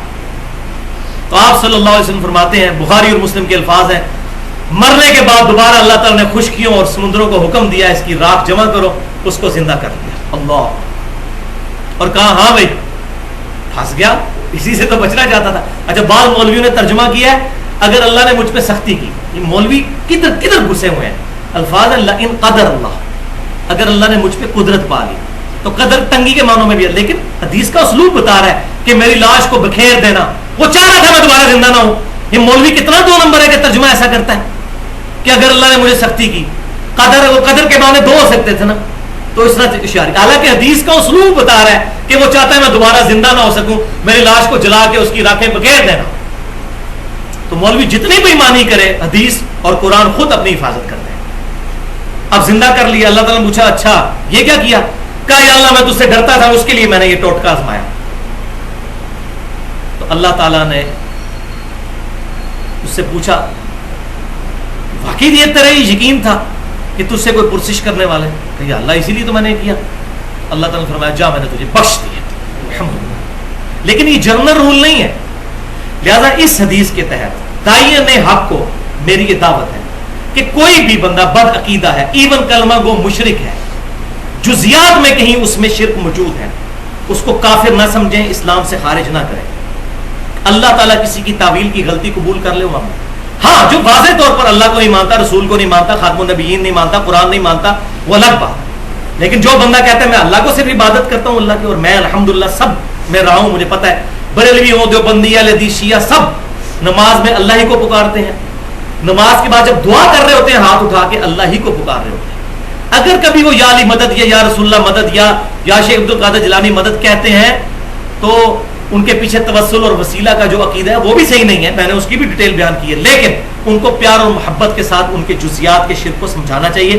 اس میں میرے 2 لیکچر ہیں جس سے الحمدللہ سینکڑوں لوگوں نے حق قبول کیا ہے. مسئلہ نمبر 3 دعا صرف اللہ ہی سے، 1.25 گھنٹے کی گفتگو، اور اسی کی ایکسٹینشن مسئلہ نمبر 43 توسل اور وسیلہ کے صحیح احکام و مسائل، 1.5 گھنٹے کی گفتگو الحمدللہ. لہٰذا جزیات میں جو معاملہ ہے اس میں ٹالریٹ کریں، لیکن اس کو رول نہیں کہ ہم لوگوں کو اجازت دیں کہ آپ یا علی مدد کو، معاذ اللہ، اللہ چاہے تو پکڑ بھی سکتا ہے، اللہ تعالیٰ کو کوئی روکنے والا نہیں، ولی اعوذ باللہ تعالی. تو خوارج کے ساتھ جو ایٹیچیوڈ تھا وہ اسی لیے تھا کہ ان کو جزیات میں غلطیاں لگ گئی ہوئی تھیں، اسی لیے صحابہ نے ان کو کافر نہیں کہا. پوائنٹ نمبر 2، میری اپنی پوری کوشش ہوتی ہے کہ میں موٹر بائک پہ یا پیدل کہیں دور بھی جانا پڑے صحیح العقیدہ امام کو تلاش کر کے اس کے پیچھے نماز پڑھتا ہوں. جیسا میں اگر خالص دودھ مجھے دور سے ملتا ہے تو میں جا کے وہاں سے خریدوں گا، میں یہ نہیں کہوں محلے سے میں جو ہوں وہ نہ خالص دودھ لے لوں، نہیں. تو نماز کے لیے بھی اچھے امام کو تلاش کیا جائے، اسی کی پوری کوشش ہونی چاہیے. پوائنٹ نمبر 3، لیکن اگر اضطراری کیفیت ہو جائے تو لا یکلف اللہ نفسا الا وسعہا، اللہ تعالیٰ کسی جان کو اس سے بڑھ کر نہیں آزماتا جس کا وہ بوجھ نہیں اٹھا سکتا. کبھی سفر میں ہے یا کوئی ایسا معاملہ ہو گیا، قریب کوئی صحیح العقیدہ امام نہیں ہے، تو مسجد سے الگ نہ ہو. مولانا عثمان، سیدنا و مولانا عثمان خلیفہ راشد کی وہ بات یاد کر لیں، صحیح بخاری 695 نمبر، کہ نیکی کے کاموں میں ان کا ساتھ دو اور برائی میں ان سے الگ رہو. نماز کے اندر سارے پڑھتے ہیں ایاک نعبد و ایاک نستعین، ان کے ساتھ رہیں، نماز ان کے پیچھے پڑھ لیں، ان کی بدعت کا وبال ان پر ہی ہوگا. اور الحمدللہ سنت کے مطابق ان مسجدوں میں نماز پڑھیں تو یہ دعوت کا ذریعہ ہے. آپ سنت کے مطابق نماز پڑھیں، لوگ دیکھیں گے یہ کس طریقے سے نماز پڑھ رہا ہے، تو اس سے دعوت کا میدان کھلے گا. اور یہ پریکٹیکل باتیں ہیں، لیکن مولوی چونکہ ان کو پتہ نہیں پریکٹیکل، وہ تو اپنے اپنے ایوانوں میں گرجتے ہیں اور چیختے ہیں، کسی دوسرے کے پاس جا کے بات نہیں کر سکتے، اس لیے ان کو یہ معاملات نہیں پتہ، یہ بیچارے اس معاملے میں اگنورینٹ ہیں. لہٰذا سیدنا عثمان، سیدنا علی اور سیدنا ابن عمر رضی اللہ تعالی عنہم اجمعین کا عمل ہمارے سامنے ہے، اور یہ الحمدللہ سارے علمی جواب تھے. لیکن پھکی کے بغیر کام نہیں چلتا، یہ آخر میں پھکی ہے. پھکی والا جواب علم الکلام سے، لاجیکل آنسر، اینٹی وینم، الزامی جواب یہ ہے کہ بھائیو، اگر کوئی یہ سمجھتا ہے کہ بریلوی، دیوبندی یا اہل حدیث یا اہل تشیع کافر ہے، یا ان میں سے کوئی معاملہ ایسا ہے کہ یہ لوگ کافر ہو چکے ہیں، کلمہ کو مشرک ہونے کی وجہ سے اسلام سے خارج ہو چکے ہیں، تو شیر کے بچے بنے. جیسا کہ قادیانی جو 100% کافر ہیں، ان کی اصلاح بھی کرنی چاہیے محبت کے ساتھ.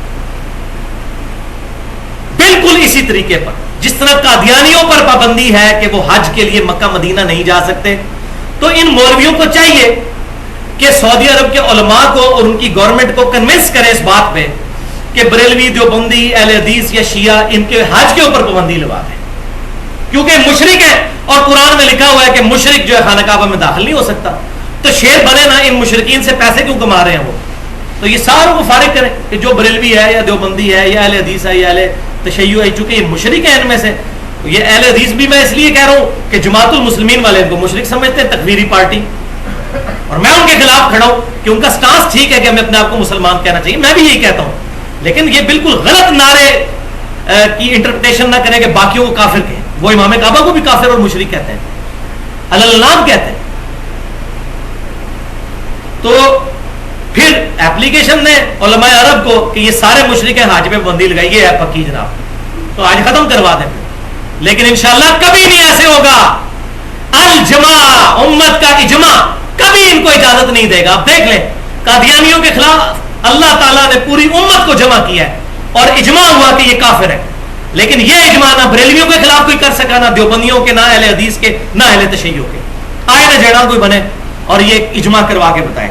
نہیں، المستدرک للحاکم میں صحیح سند کے ساتھ حدیث ہے، انٹرنیشنل نمبر کے مطابق کتاب العلم چیپٹر میں 399 نمبر، کہ قیامت تک اللہ تبارک و تعالیٰ میری امت کو کبھی بھی گمراہی پر جمع نہیں ہونے دے گا، اجماع حجت رہے. تو الجماع مین سٹریم مسلمانوں کی انشاءاللہ کبھی ایسے نہیں. ہاں، اور یہاں یاد رکھیں وہ 72 فرقے بھی جو دوزخ میں جانے اس میں یہ الفاظ نہیں ہمیشہ کے لیے، ہمیشہ کے الفاظ نہیں.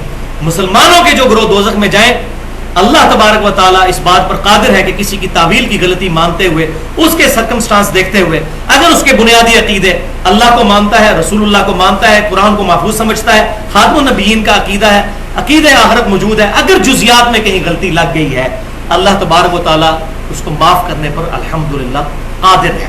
اور میں آپ کو یہ بات بتا دوں، بریلوی ہوں، دیوبندی ہے، اہل حدیث یا اہل تشیع، یہ آن ریکارڈ آن کیمرہ میری بات ہے، ان میں جتنی بھی غلطیاں موجود ہوں لیکن کسی میں ایسے درجے کی غلطی موجود نہیں جس کی وجہ سے ہم ان کو اسلام سے خارج کر دیں. اسلام میں ہے، کلمہ گو ہے، اہل قبلہ ہے، اور کوئی بھی مولوی دنیا کا اسلام سے ان کو خارج نہیں کر سکتا.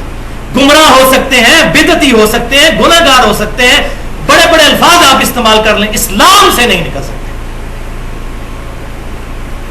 ایون خوارج جن کے بارے میں حدیث میں بھی تھا کہ اسلام سے نکل جائیں گے، اس کی بھی صحابہ نے تعویل کی کہ اس سے مراد ہے کہ مسلمانوں کی مین سٹریم سے نکلیں گے، کافر ان کو بھی نہیں کہا.